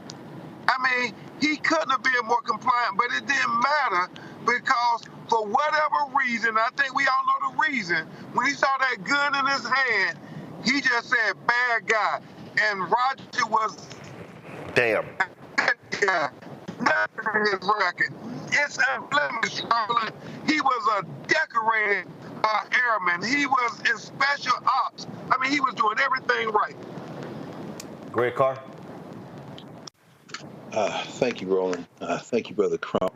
I wasn't aware that black people are encouraged in Florida to be armed. In fact, I think we should probably stop talking about a right to be armed. There is no right to be anything in the United States of America when you're black. Not really. At least if the law means more than just some words on a page. But I want to ask you about the question. The question I have to ask is, what is the cost to this struggle against these murderers for us to continue to frame the victims as good as opposed to bad people when no one should be executed by the hunter? From what I've read, the hunter has been put on administrative leave, probably paid. The deputy hunter, the one who strode so confidently to the door and as an accessory before the fact named the apartment 1401, certainly won't be punished. She's a deputy cop, as are all people who do this kind of thing. But what's the strategic value of us mounting a defense of someone as a good person, as if there is anyone who deserves to be murdered by these murderers? Is there some concession? And then does the burden then shift from the killers to the victims when we start talking about good people as opposed to bad people? Should it matter, and why or why not? It shouldn't matter, but unfortunately, we live in America where race is always an issue, and they try to criminalize our race. They will assassinate our character after they assassinate us. And that's what they're attempting to do. He tried to say self-defense. It reminds you of Botham Jean in Dallas, Texas, when the policewoman went to the wrong apartment and killed him. And they're talking about, I was in fear of my life, self-defense. It's the same notion that it doesn't matter how good the black person is. They still try to justify the unjustifiable killings of our people. It happens over and over. Atiana Jefferson, I mean, we can just go down the list. And it's all these black people who are in their own home, in the sanctity of their own dwelling, their castle, and their sanctuary, Breonna Taylor. But yet they all get killed and then they all try to justify it. And so it shouldn't matter whether they have an unblemished record or not. But we know, without a shadow of a doubt, if he would have had a checkered past, that's all we would have heard about for the victim. We still won't know anything about this killer officer. we won't hear one word about his past. Ben Crump, we hate to have you on for these type of stories, and we hate to have to show those videos, but the reality is we're left with no choice because this is what happens to us all too often. We will keep on this case, and we will certainly see what is next. Hey, thank you, Roland Martin. Thank you for covering our stories. Appreciate it. Thanks a lot, Ben.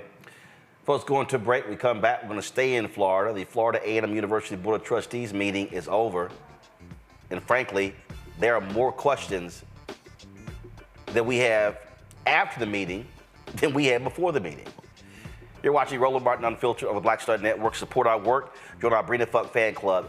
Our goal is to get 20,000 of our fans contributing on average $50 each. That's $4.19 a month, 13 cents a day. You can send your check and money order to P.O. Box 57196, Washington, D.C. 20037-0196. Cash App is $RM Unfiltered. PayPal R Martin Unfiltered.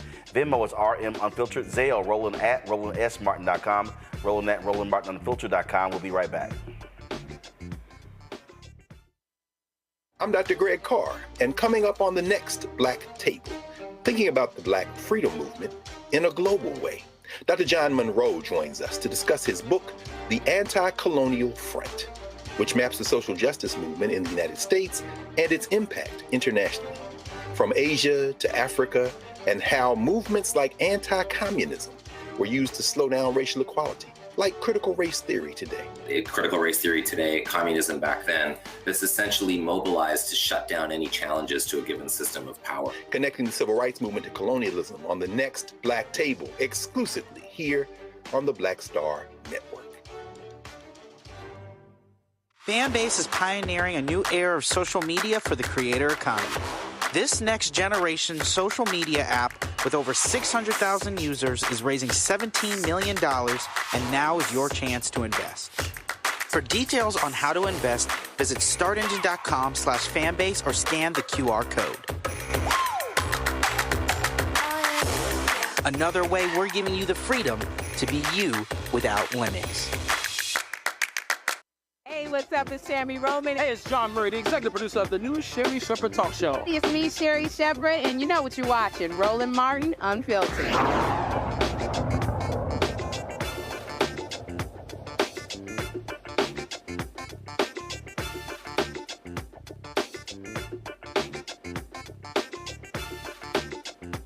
Well, a few moments ago, the Florida A&M Board of Trustees meeting ended where they were discussing this multi-million-dollar donation from a Gregory Jerami and the Isaac Batterson VII Family Trust. The check presentation took place this weekend where he also was the commencement speaker. It is the largest donation given to Florida A&M and certainly one of the largest to an HBCU in history. The board had an emergency meeting today because there have been so many questions surrounding this particular gift. This here was a video Florida A&M released on social media about this donation. Turn the audio up, please.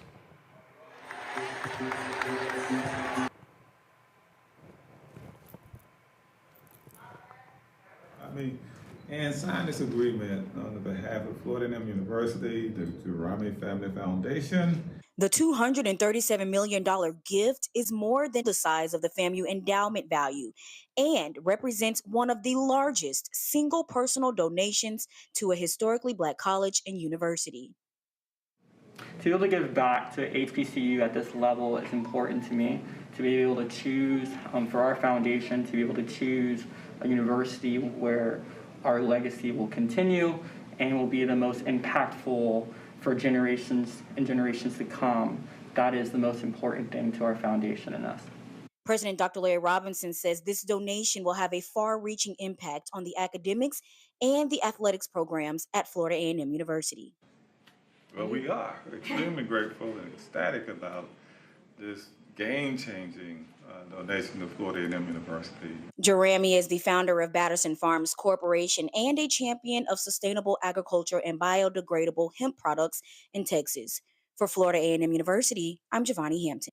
All right, folks. Well, after that news came out, it took everyone by surprise. So folks began to ask themselves the question, who is this guy?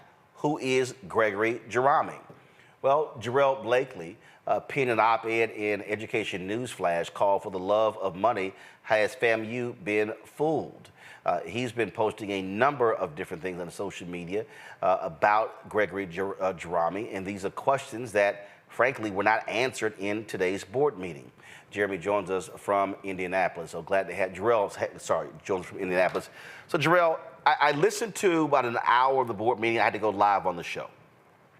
And so I'm listening to this conversation, and they had the company on that handles investments for Florida A&M, and they were talking about paperwork, things along those lines. So basically, those guys did not vet any of this. And so then I had to jump off right when they had the official on talking about the vetting process and how this Jerami reached out to them, how they began to have conversations with him. He wanted to make a donation to the school. After the Spelman donation was announced, $100 million, they said, well, he wanted to increase his offer. Then they began to talk about this courtship. So basically, let's just, for everybody who doesn't understand, FAMU has not gotten any money. There's actually no money. So this $237 million number that people are hearing, this number, is not a real number. What he has given them is stock certificates in this privately held company where he has assigned the value of these stocks to be $237 million. And what they did was, so he assigned, if I'm correct, a $15.85 price per share, and he's given Florida A&M University 15 million shares in this company. But it's a private company. So the reality is, it's not a publicly traded company right now. So until there's an IPO, or until someone privately buys this company, Florida A&M ain't got no money from this guy, right? Did you hear the same thing that I heard? Well, first, Brother Roland, thank you for having me on here. I'm really honored to be on here to discuss this very important issue. Today's foundation board meeting at FAMU was a disgrace. And I believe that it was a symbol of institutional failure at Florida A&M University. What we learned today was that the trust contains several million shares of worthless stock. There is no value to Batterson Farms. It doesn't have any land. It doesn't have all of the necessary licenses. It doesn't have any employees. It doesn't have any revenue that would allow it to be evaluated anywhere near $100 million evaluation. And so today's meeting was disturbing, to say the least. The fact that Florida A&M allowed this man to basically con them into accepting worthless shares led the president and leadership to not share this with their board, either the foundation board or the university board, because of a NDA is quite frankly preposterous. For FAMU to basically share that they received a worthless gift, I mean, right. It means nothing. I mean, it's completely. I mean, just for everybody who's watching. Okay, I own this company. I own BlackStar Network 100%. It's a private company. If I right now, I could say, I'm going to gift Texas Southern University, I'm going to gift Paul Quinn College 15 million shares of stock in the BlackStar Network. Now, even though I have an actual company, I've got employees, I've got revenue, I can then say, and this is listening to the call, I could say, I am assigning a value of this stock of $15.85 a share. I can just do it on my own. No one, because what happens is, unless there's an IPO, then you can call it whatever you want to call it. That's what this guy has done. Well, so let me actually. And then, Jarrell, this. when I was listening, here's what I never heard, and I was waiting on it. Did FAMU leadership ever visit this guy's company? Did they ever visit his office? Did they ever confirm how many employees he has? Go to my iPad. Tallahassee Democrat has this story. Woman listed as co-CEO with FAMU donor says she never worked for him. Kimberly Abbott, who formerly served on the city council in Birmingham, has known Jerami for years, long before the 30-year-old was celebrated for his donation. In an operation that Jerami himself says employs only a few full-time administrators in a workforce of 7,000 contract employees, Abbott was listed as co-CEO and vice chair of Batterson Farms Corporation, where Jerami is CEO. When asked if she worked at Batterson Farms, Abbott said, "I never did." Jarrell, that's called massive red flag. So here's the thing, Brother Roland. They didn't even have to visit these places. They could have merely Googled. So when I heard about this sort of gift on Saturday, I just Googled. It took me about 10, 15 minutes to realize that this was a complete hoax. I don't understand how it took me 10 minutes to figure out that this was a hoax. And it took FAMU months of 6 months. They claim it was a vetting process that lasted 6 months. It took me 15 minutes to realize that this was completely a hoax, which is why I was able to write an op-ed so quickly, because it was apparent. And so the fact of the matter is, this is embarrassing, and I feel really bad for a number of reasons. Number one, the students. Those students who graduated from Florida A&M University worked really hard to graduate, and the fact that they had to hear from this flim-flam artist was actually shocking. I can remember my commencement address speaker. I graduated from Howard University, and we had some really, really esteemed individuals to give the commencement address. The fact that a university like FAMU did not do their due diligence and allowed this man to con them. Listen, the president of, what's that? Well, but for the people who are on the call, here's what's even crazy. They're on the call, they're discussing the donation. I thought I heard this correct, maybe correct me if I'm wrong, where they said some questions came up and they still let them speak. I was listening going, whoa, did I just hear that? They literally said some questions arose, but the president made the decision, yes, let's move forward with him as commencement speaker.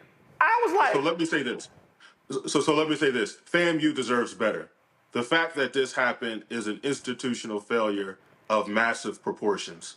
The fact that this man was vetted or wasn't vetted, and they allowed him to speak is just outrageous. And so, it took me just a few moments to realize that this gentleman was a fraud and a hoax. And so I don't understand how you had an entire university infrastructure. I was listening to the vice president of advancement and the head of the foundation, who actually mentioned that she didn't actually even Google this gentleman, or she didn't do any due diligence. When you look at, it was very easy to figure out that this guy was not kosher. When you look at what he did at Coastal Carolina University, they could literally pick up the phone and call the advancement office to say, hey, what's the deal with someone who is giving this large amount to FAMU? And so overall, I just want to say FAMU deserves so much more. And for folks who think that I'm picking on FAMU, I'm a Howard graduate. If this happened at Howard, I would do the exact same thing. I just think that it speaks to a culture at FAMU's leadership that allows themselves to be conned when they literally could have spent 15 minutes or 10 minutes and realized this was not to be. I mean, let's be clear. So, you pulled us up. First of all, the guy just created a website. I mean, if you do a search, it is as if this guy's a ghost.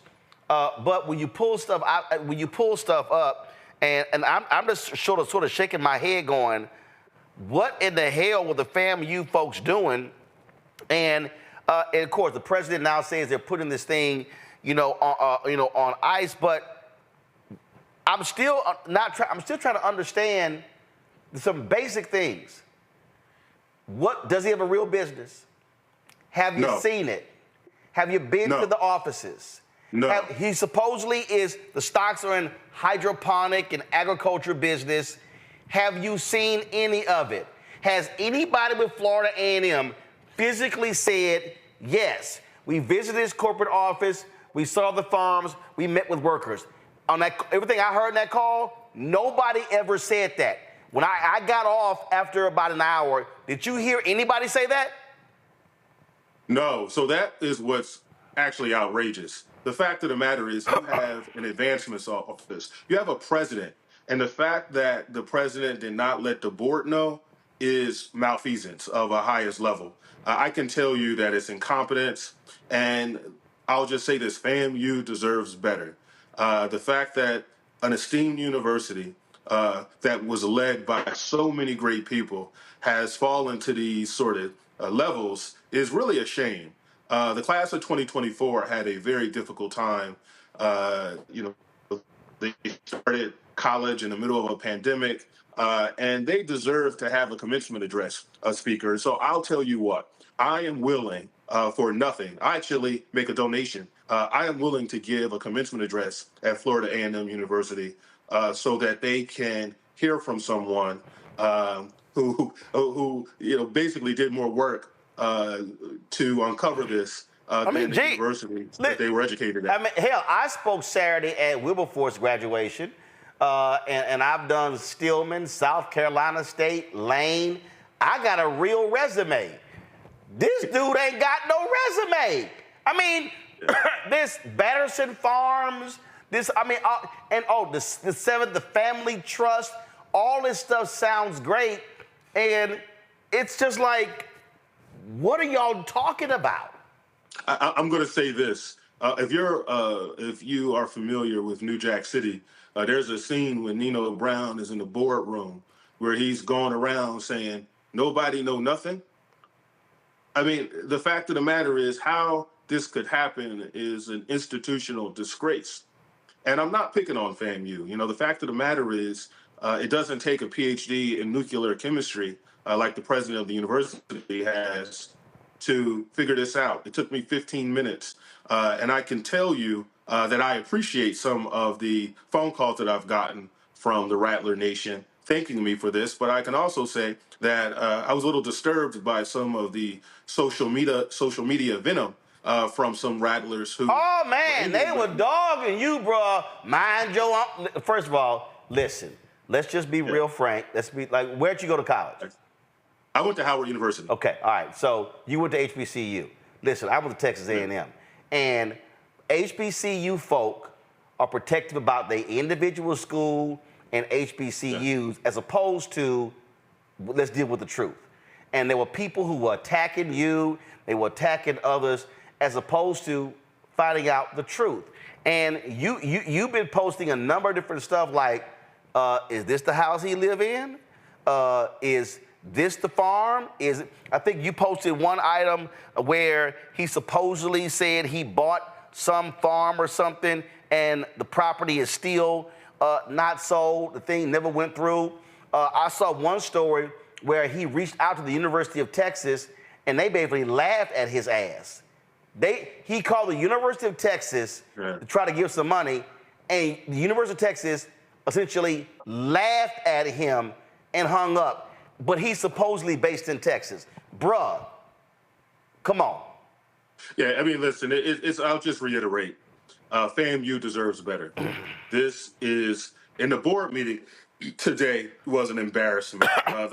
You tweeted a tie for an audit is nasty work. Well, explain that. What happened? Well, what happened is one of the board members was suggesting that they do an audit to evaluate how they got here. And it was a tie for like 10 minutes. And someone texted no, which broke the tie. Then there was another motion for another sort of audit, and it passed. But the fact of the matter is, the fact that FAMU board and the president allow that board to go out in public like that and represent the university like that is shameful. I work in nonprofit management. That's what I do for a living. I'm a manager in a educational nonprofit. If I embarrass my board like that, I wouldn't have a job. And I can tell you that if everybody just goes along like this is no big deal, the fact of the matter is this university trumpeted in a consistent way the fact that they got $250 million when they really received nothing. So there has to be some consequence for folks who allow this to happen. They got sheets of paper. Let's go to my panel. Greg Carr, you first. You on mute, Greg. Thank you, Roland. There you go. And it's good to see you, Brother Jarrell.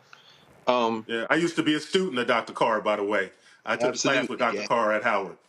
Absolutely. That's absolutely right. It's good to see you, brother. And it's good to see you continuing the great work that I encountered when you were at the university, man. It's good to see you in that regard.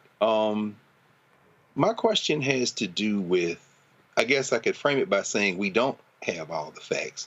I mean, we can certainly lots of things circumstantial. What would your best advice be to Florida A&M or any black institution for that matter who finds itself in a situation where they have received at least the promise of a gift like this, and now everybody is basically deciding that there is no gift, there is no money? I mean, what would you suggest to be their best course of action at this point until the facts come out? Because we know the facts have not yet been established. Well, first I'll say, Dr. Carr, that some of the facts are out. So we do know that the family trust consists of 15 million shares of Batterson Farms. We do know that Batterson Farms doesn't have the licenses required to grow hemp, does not have any employees, does not have any properties. And so we know that just because you say a company is worth $1 billion doesn't make it so. And so, I mean, I think it's important to deal with that. But on the second level, and then also there's just some questions, and I think research and articles have proven that Mr. Germany is not who he says he is, or he doesn't have the personal wealth that he has. So those are two facts that I think are important to consider. To your second part of your question about what advice I would have, I would give them the same advice that I would give any institution: to do their due diligence, to ensure that they're doing the proper sort of research and vetting to ensure that something like this could never happen. Quite frankly, it doesn't take a rocket scientist to realize that this was a situation that was not real. Well, here's a perfect example. Jarrell, hold on 1 second. Jarrell, hold on. This is from the Tallahassee. Again, this is the deal. In a media availability arranged by FAMU Monday, Jerami told the Tallahassee Democrat that Abbott, quote, left us maybe about a couple of months, maybe about a month ago. She has more of an advisor role right now. She had some health issues.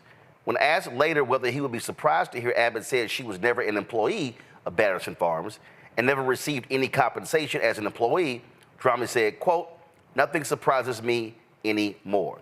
He described her duties as co-CEO as really just there to guide and give more advice, and she didn't do as much work as others in the company. Her compensation, he said, was given through penny stocks. Now, right there. So what people need to understand, Jarrell, when we talk about penny stocks, first of all, penny stocks are publicly traded companies. So I think what people don't realize is I can right now go out and I can go buy a shell company. I can go buy and create a publicly traded company, and I could be trading on with penny stocks. This article right here shows you how he gets caught in a lie. So if you paid her through penny stocks, what was the publicly traded company? What were the stocks? This woman is listed as co-CEO. She now says, I never served as CEO of the company. Hello, that's red flag. And so what I don't understand is how did the FAMU board today not vote to call for an extensive examination and investigation and literally track these things down? By the way, according to the same story, there was supposed to be a meeting on Wednesday. You see it right here. On Wednesday, a FAMU spokesperson invited the Tallahassee Democrat to meet with Jerami and officials of the university's foundation office, but moments before it was scheduled to begin, a FAMU official said it was canceled because, quote, something came up, unquote. He said any future interview, quote, was unpaused. I'm sorry, that's a joke. Yeah, and I do want to say this. So I want to answer the second part of Brother Carr's, which is like an alpha sort of meeting here. Well, that's how it always happens, but go ahead. Absolutely. So I will say this to Dr. Carr's point.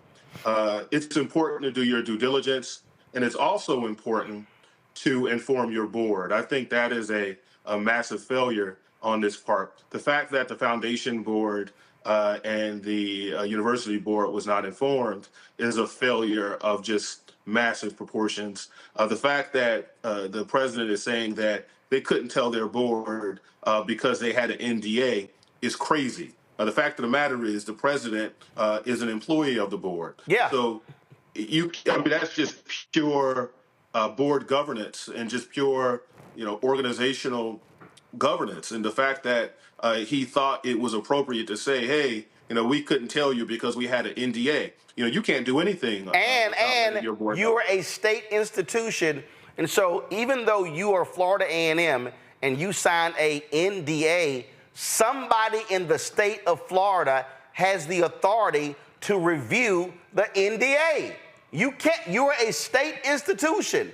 You can't just hide behind an NDA. Yeah, and I'm going to say this again, and it's really important. This did not take a lot of work, right? Like, I knew immediately that this was bizarre. And within 15 minutes, I realized it was completely a joke. Right here. When contacted by the Tallahassee Democrat, the head of the Texas Hemp Growers Association said he had not heard of Batterson Farms Corporation or Jerami. Now, if you're supposed to be a big-time hemp grower, the Texas Hemp Growers Association might know who you are. So let me say this. I think Jerami has some challenges that I hope he gets help for.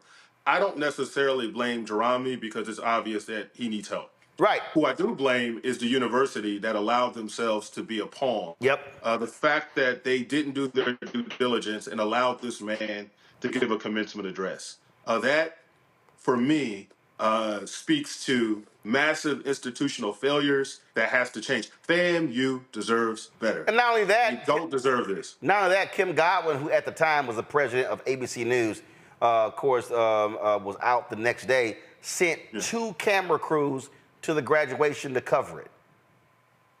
So, Reese, go.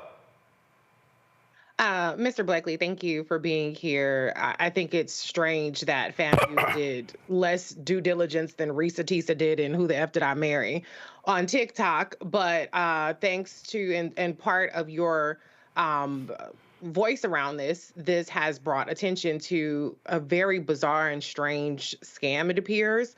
I just want to get your thoughts on the layer of protection and the defensiveness people seem to have around you specifically calling this out for it seemed pretty outrageous from the start, and people's willingness to call themselves digging up dirt on you as opposed to focusing on the issue at hand, which is it looked like FAMU was being scammed. And have you gotten any retractions or apologies for the people who were dragging you on the social media about this?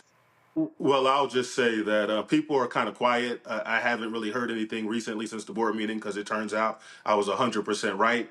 I don't purport to be perfect. I'm not purporting to be a saint. I've done things that I've regretted. But quite frankly, this isn't about me. And folks are engaging in ad hominem attacks. Don't make the story about me. Make the story about what I'm saying about FAMU. And so it doesn't matter who I call what or what I did when I was an elected official. That's in the past. I've moved on. The fact of the matter is, I should not have had to say this. This should have been something that should have been captured months ago. The fact that this gentleman gave a commencement address and the fact that they didn't do their due diligence is the reason why they're here. It's not, in fact, it should have been someone at FAMU. It should have been someone in the audience that said, yo, this meeting, this commencement address is strange.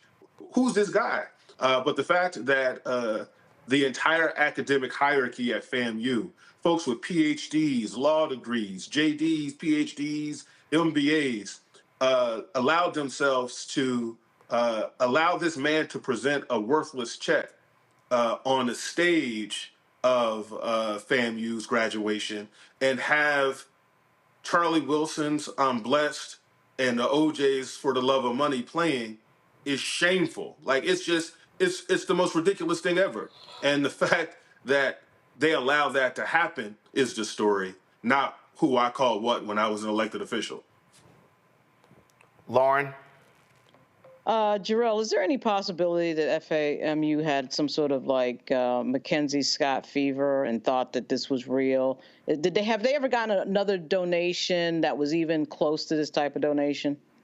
Well, I'll say that's a really good question. And so, I mean, the fact of the matter is HBCUs deserve this kind of money, and it's unfortunate that they don't get this kind of money. The highest contribution to a historically black college was a recent donation to Spelman College by the Stryker family of $100 million, which is the largest contribution to a historically black college ever. Compare that to Michael Bloomberg's philanthropy towards Johns Hopkins, where he has donated $3.5 billion to one university. That $3.5 billion is more than all of the HBCU's endowments combined. And so I think, you know, there's a desire. I can understand why one official was crying, because this type of investment would have been very transformational for Florida A&M University and other universities of similar stature. However, just because we want something to be true doesn't mean that it is. And it's incumbent upon the people who are paid to represent the university and to do their due diligence to do the right thing. And so I know that, for example, these types of investments just don't fall from the sky. For example, the Stryker endowment that was given to the Spelman College, that Stryker has been on the board for 30 years, and they have given countless money before that $100 million donation. And so for FAMU to think that someone was going to basically walk off the street and say, hey, I'm going to give you $250 million, particularly when that person has no track record, you never heard of them before, speaks to a level of gullibility that is actually breathtaking and really, really shameful. If I was a board member next week when the full board convenes, I'd be wanting some answers. And if I didn't get any legitimate answers, I'd be telling folks, we'll send your box in the mail, you know, go home and do something else with your career. This is a very big deal. The fact of the matter is, this is an institutional failure of huge proportions, and multiple people failed the university and failed the students by not doing their due diligence. So let me say this here again. What was said on the call today, which was stunning, was that this guy called out of the blue. He just called the office one day saying, I want to make a gift. And they begin to have different conversations about different gifts. And you heard Jarrell mention the $100 million to Spelman. On the call, on the Zoom call today, they said that after the Spelman College donation was announced, Jerami came back and said, I want to increase my gift to exceed the Spelman donation. And they went, yay! This is absolutely insane. Lauren? No, I didn't have anything else. Thanks. Well, Jarrell, so what? So this was the foundation meeting today. What's next week? An actual Board of Trustees meeting? Yeah, I believe it's an actual Board of Trustee meeting. I think an outcome of the Foundation Board meeting, the President, Robinson, mentioned that the the sort of gift is on hold, right? Which is another example because the gift was never on. So how can it be on hold if it was never on? I think that the board meeting was outrageous. The fact that people just didn't fall on their sword or people just didn't say, hey, we messed up. I just think really speaks to a culture. Listen, if Dr. Robinson has a job next week, I'd be shocked. Like I couldn't imagine. Put it like this: if Dr. Robinson is able to survive this, the problems at FAMU are a lot more intense than even this situation would imply. We shall see what happens next. Jarrell Blakely, thanks a lot. Thank you, sir. Take care. All right, Frat, take care. We come back. Isaac Hayes III joins us for our Tech Talk segment. Man, my head's still reeling from that FAMU segment. We'll be back in a moment.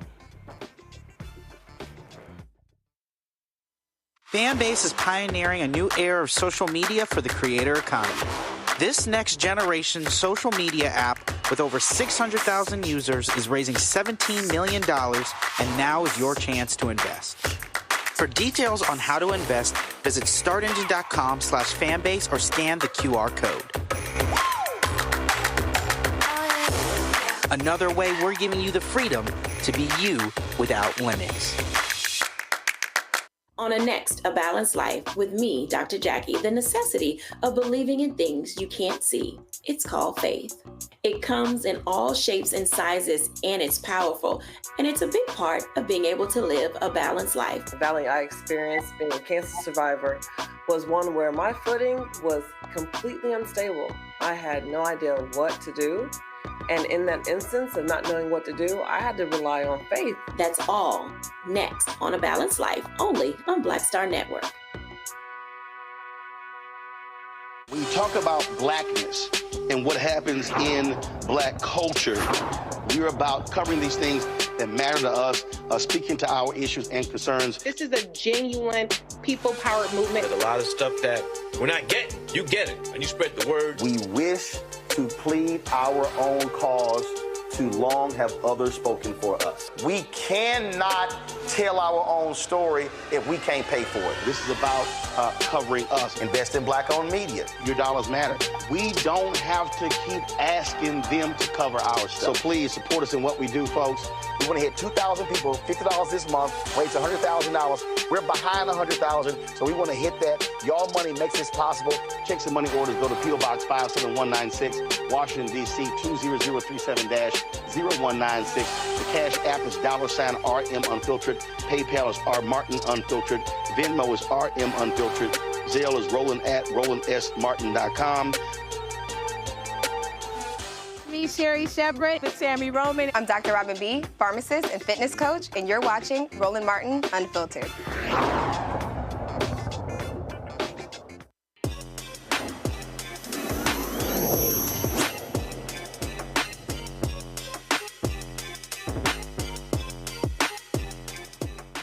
Elon Musk is talking about charging new users on Twitter. Now you have Facebook, also called Meta, who wants to now start charging businesses to be on Facebook as well. Don't think for a second these apps are going to be free. Isaac Hayes III, founder of Fanbase, joins us right now. Isaac, here's what's interesting here.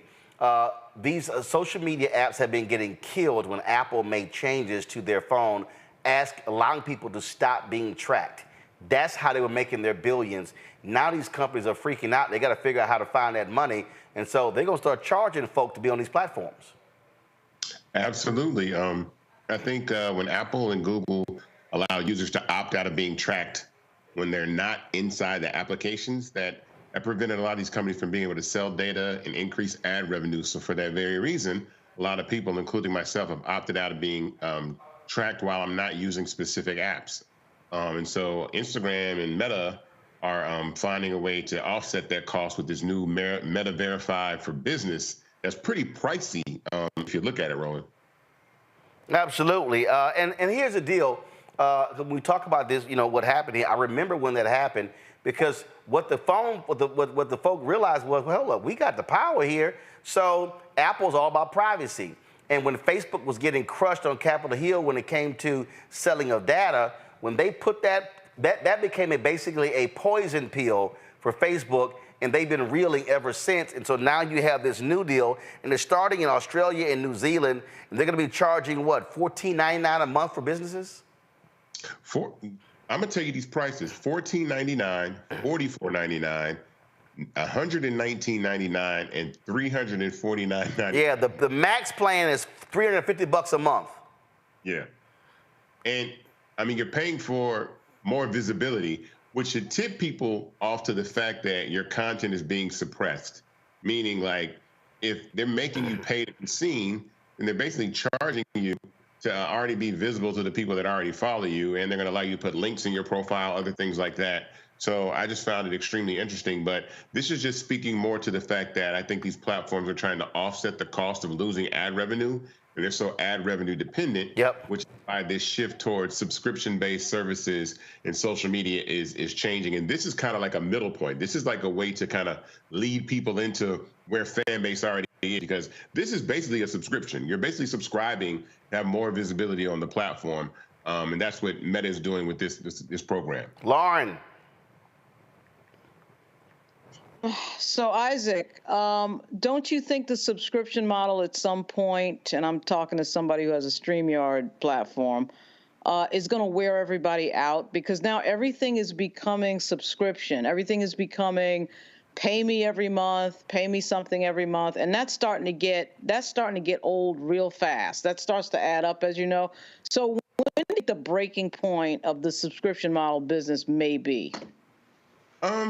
I don't see that. I think that there's still a wide community of people that want to pay for content. It just depends on what you're paying for. It depends on what you're subscribing for.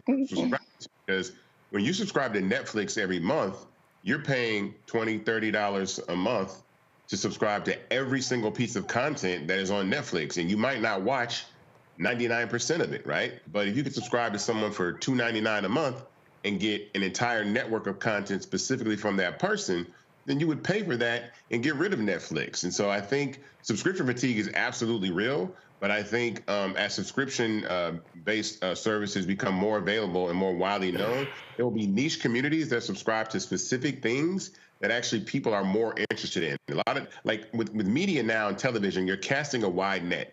A place like Disney Plus or Hulu or Netflix is casting a wide net, right? As opposed to narrowing down on the very, very finite a group of individuals that are interested in horror films or comedy specials or, documentaries. And so I think that's going to be something that's extremely important. And then with the advent of AI, I really feel like in real life content, which is called IRL, which we see a lot of the young streamers doing, is going to be the real television, which is reality. Like reality is going to be, the most watched type of content, more so than pre-recorded, filmed, expensive content that people are putting out nowadays. Thanks. Well, their reality is, I don't want to think about that. All right, Reese. I guess, can you talk a little bit about how undemocratic our information is becoming? I think people have this false sense of when they search for something, they are getting results based on the merit of the content that pops up, as opposed to algorithms starting to manipulate and throttle different websites or different content because of things like you mentioned, subscriptions, paying for advertisements and things of that nature. Can you talk about the information and the awareness that needs to happen around that issue of social media? I think most users are really unaware that these platforms are in competition with them. Every single person that's on Instagram or Facebook, the app is working against you because you yourself are a network. Every single person that has a social media profile, television network. And if a company wanted to advertise with you and you could consistently reach 1 million people, 10 million people, 100 million people, you could just charge for people to post content on your page, and the platforms know that. So they actually suppress your content and squish it down, and it forces the companies to do things like advertise with them. So this is just another way to continue to force advertisers to either do business directly with or for the visibility that they should already have. So for instance, Reese, right, Beyonce has 319 million followers on Instagram. The top threshold for any cable network is 100 million. But with cord cutting, we're now seeing that. So basically, at its height, CNN was in like 105, 110 million homes. That means that Beyonce, her Instagram page alone is 3 times bigger than CNN was at its height. But if Beyonce goes live right now, she will not have 319 million people watching her, because essentially they capped that sucker. Like you take Cardi B. One night Cardi B went live, and let me just see her followers. Cardi B has 167 million followers. She had almost 100,000 people on. That means that Cardi B was getting barely 1% of her following watching her live. So they ain't gonna never let, if a Beyonce can hit 319 million people, she can make that, that's more people than who watched the Super Bowl. Instagram ain't let her make that money. They gonna make that money. Greg. Thank you, Roland. And that kind of opens the door to my question, asked out of ignorance, but after years of watching you operate, and after years of Brother Isaac hearing your conversations with Roland and with all of us, and maybe this again, I'm asking out of ignorance, what do you see as the opportunity or opportunities for Black disruptors? Fanbase is free, BlackStar Network is free. The idea that crowdsourcing financial support, while the push, as Roland has been doing now for quite some time, to get those advertising dollars with some success, and then continuing to hold out the promise and expectation that that success will improve. But what are some of the opportunities for disruption? And you know, like you said, what you said to Lauren about this fatigue, the subscription fatigue, you know more about it. I just feel like maybe like Lauren perhaps feels, if she asked the question, at some point people won't get sick of this. But what opportunities are there for the models like Fanbase, like Blacks, like those who are disrupting? Can there be some Black disruption in the midst of this kind of clawing at every penny people have for subscription basis? I say absolutely. I mean, I think infrastructure is what you're talking about, right? And so for the most part, all these infrastructures, these tech companies are owned by people that are not Black, right? So Roland has the BlackStar Network. He's built an infrastructure that's Black owned. Fanbase is a Black owned application, a Black owned social media platform, and the infrastructure is Black owned. The reason why that is important is typically because culture usually creates and modifies and shifts and guides technology in the way that it's headed. What makes things cool, what makes things awesome, what makes things, it sets the trends. But then on the back end, who actually has ownership of that? So my design, Roland's design in building these platforms is that we can also be guides, but also protect our culture in a way that it's not exploited. There you go. Typically, when advertising is at play, right? And I say this all the time, with a platform like TikTok, right? TikTok wants very, very famous white creators on their platform, because I always say, unfortunately, things built by Black people are perceived to be only for Black people, but things built by white people are perceived to be for all people. So if I'm Dunkin' Coffee, do I want a young 20-something-year-old white girl to be the face of our brand, or a young 20-something-year-old Black girl? You want the white girl because the white girl appeals to white people, Black people, Asian people, Latino people, all races, right? But if you have a Black girl, then most people, white people, might opt out of that advertisement. Other races might opt out of that advertisement because of the girl is Black. So we see Black culture being appropriated, but then suppressed so that it can't thrive in the same way. So a platform like Fanbase is not going to allow that to happen. Number one, we don't run off advertising.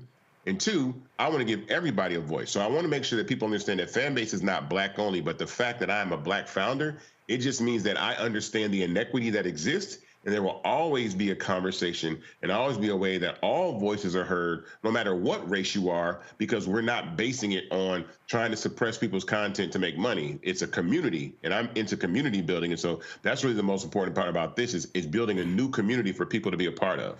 And I'll say this here, a perfect example. I saw the news today. Go to my iPad where Tubi, they're launching something called Stubios to fund and stream fan green-lit creative projects. They tapped Issa Rae to mentor aspiring filmmakers.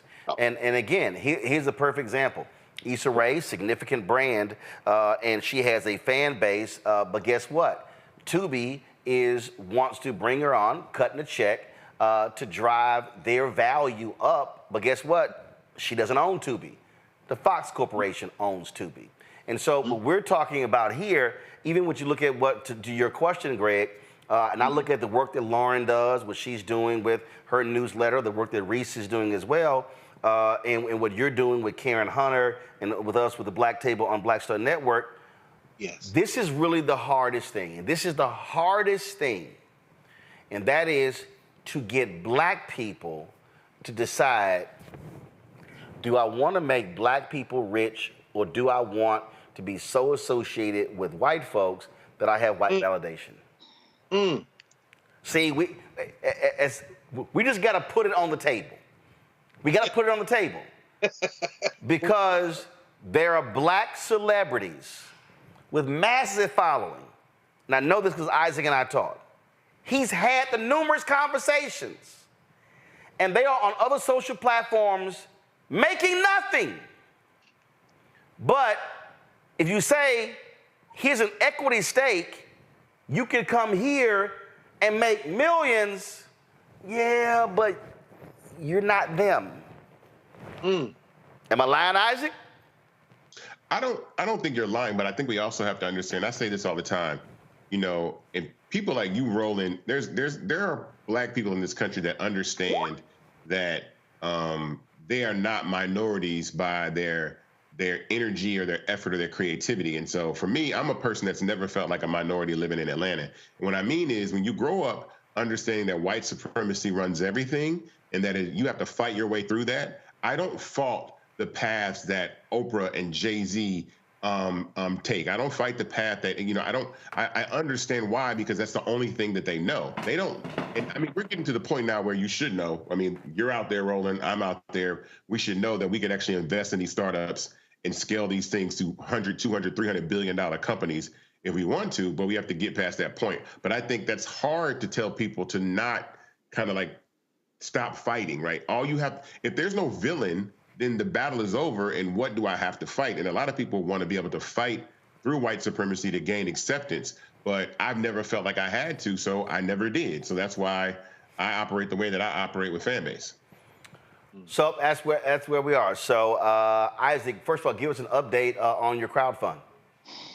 Man, everybody, I need you guys, everybody who's watching right now, go to startengine.com/fanbase. It's on my shirt, if you can see it. And invest in Fanbase and get equity. We're raising $17 million. Drop lower third, please. $1 million raised. And there's goals to this. There's like a 5-year plan, a 3-year plan to this, but our first milestone is the $2.5 million mark that we want people to invest in. And the minimum to invest in Fanbase is $399, and you actually get equity shares, stock. This is not GoFundMe. This is not, Kickstarter. This is actual stock options. And it's also not a fake hemp farm, because you actually have a platform, an office, employees, and actual revenue. I'm sorry, go ahead. I had to go through the SEC multiple times. All of our financials are available online. We actually got a non-review from the SEC, which is a good thing. They trusted our paperwork and all of our due diligence on our company so well that they had no objection with us going ahead and launching this $17 million round. Is significant because I'm very confident that I'm going to scale Fanbase to a $100 billion company. And right now we're valued at $160 million. We've gone from 20 to 50 to 85 to $160 million company. And I want to continue to do that and build the first of its kind Black-owned social media platform that can be a successor to a TikTok or an Instagram. All these platforms aren't going to last forever. Facebook is not going to last forever. Instagram is not going to last forever. There will always be new platforms that emerge that young people and other cultures migrate to build community. So I tell, before you do that, absolutely download Fanbase. Use it. Come on board. Make a profile. It's free to download, free to use. But invest. And that minimum is $399. You get 60 shares at $665 a share.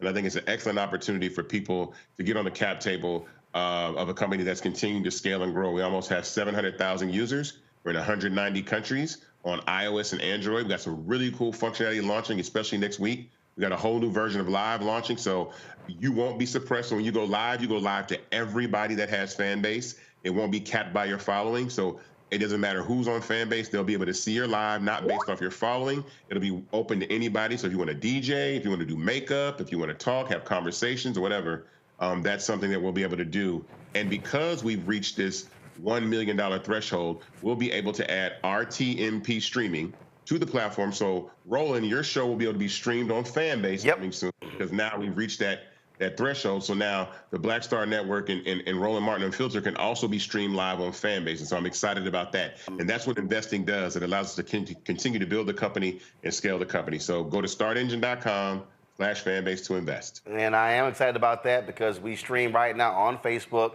on Twitter, on LinkedIn, sometimes on Instagram, obviously on YouTube as well, and is reaching folks across the platform. So we definitely want to reach Fanbase community. Isaac, I appreciate it, man. Thanks a lot. Thank you. All right, I know we went over time, but we had some wild stories today. Let me thank Reese. Let me thank Greg. Let me thank Lauren. We're going to stay on top of this NAACP suspension stuff. I got people texting me, tweeting me, saying it happened to me too. We certainly want to get some better information from the NAACP because that statement was not good enough, what they sent to us. And also, Florida A&M, I don't know what the hell y'all got going on, but y'all got more questions than answers for the public. And again, I'm from Texas, and ain't nobody heard of this Gregory Jerami dude. So I don't know what's going on there. All right, y'all, that's it. Again, Reese, Greg, Lauren, thank you so very much. I appreciate it. Glad to have y'all. Lauren, how you got Lauren sign off? How she keep coming on with that Virginia Tech hat? When she gonna wear a Virginia State hat? And speaking of that, y'all need to keep tweeting to tell Trump to keep his punk ass and Biden to agree to the debate, because Virginia State University is the first HBCU ever to get an invitation to host a presidential debate. And so Trump and Biden, if they gonna do, there's 3 debates they normally do. If they gonna do one, better damn sure do that one at Virginia State. And so I need y'all out there on social media pushing that out there, saying you want to see that presidential debate happen on the campus of Virginia State University. And so y'all staying with my alpha brother, who's the president down there. That's it, folks. I certainly appreciate it. Again, Greg, Reese, Lauren, thanks a lot. Folks, we got to go. I'm going to see y'all tomorrow. My niece graduates from Howard University tomorrow. She gets her master's degree. It's at 6 p.m. I actually got to host a show. All my family's going to be there, but I was the one last year, so I'm good. But you know, I will be in studio. But Faith, congratulations on your master's degree in architecture from Howard University. She gets that degree tomorrow at 6 p.m. All right, folks, don't forget, support us in what we do. I had somebody send me put it on Twitter, man, you need to send your anchors out covering these stores around the country. I said, baby, that costs money. I love people who tell me how we need to be covering news, and my automatic answer is, do you give? So it's real easy to say what we should be doing, but if you ain't no donor, well, I'm sorry. So, again, join our Bring the Fuck fan club. Send your check and money order, P.O. Box 57196, Washington, D.C., 20037-0196. Cash App, $RM Unfiltered, PayPal, R Martin Unfiltered. Venmo is RM Unfiltered. Zelle, Roland at RolandSMartin.com, Roland at RolandMartinUnfiltered.com. Download the BlackStar Network app, Apple phone, Android phone, Apple TV, Android TV, Roku, Amazon Fire TV, Xbox One, Samsung Smart TV. Be sure to get a copy of my book, White Fear, How the Browning of America is Making White Folks Lose Their Minds, available at bookstores nationwide. Get your audio version on Audible. And we have sold out copies of the first. Now, here's what I'm doing. I'm checking with my brother. Y'all, I got books all over the place, so I'm checking with my brother to make sure I ain't left none of his house. I just moved, so I'm going through all the boxes, make sure you ain't got a stash nowhere, but we are completely sold out. A lot of y'all been emailing, calling. Yo, I'm personally autographing each book. Y'all, that ain't easy. So I could easily ship the books. So I gotta personally autograph each book and package them. Okay, this ain't Amazon, okay, where you can order today and you get it tomorrow, because I gotta sign each one. So please be patient. I shipped off 140 books the other day. I just finished signing 60 before I came to the show today. My goal is to go home and knock out 200 tonight. So I'm on it, but just be patient, please, all right? So folks, we will see y'all tomorrow right here on Roland Martin Unfiltered on the BlackStar Network. Holla! BlackStar Network is here. Oh, no punch! I'm real revolutionary right now. Thank you for being the voice of Black America. All momentum we have now, we have to keep this going. The video looks phenomenal. See, there's a difference between BlackStar Network and black-owned media and something like CNN. You can't be black-owned media and be scared. It's time to be smart. Bring your eyeballs home. You dig?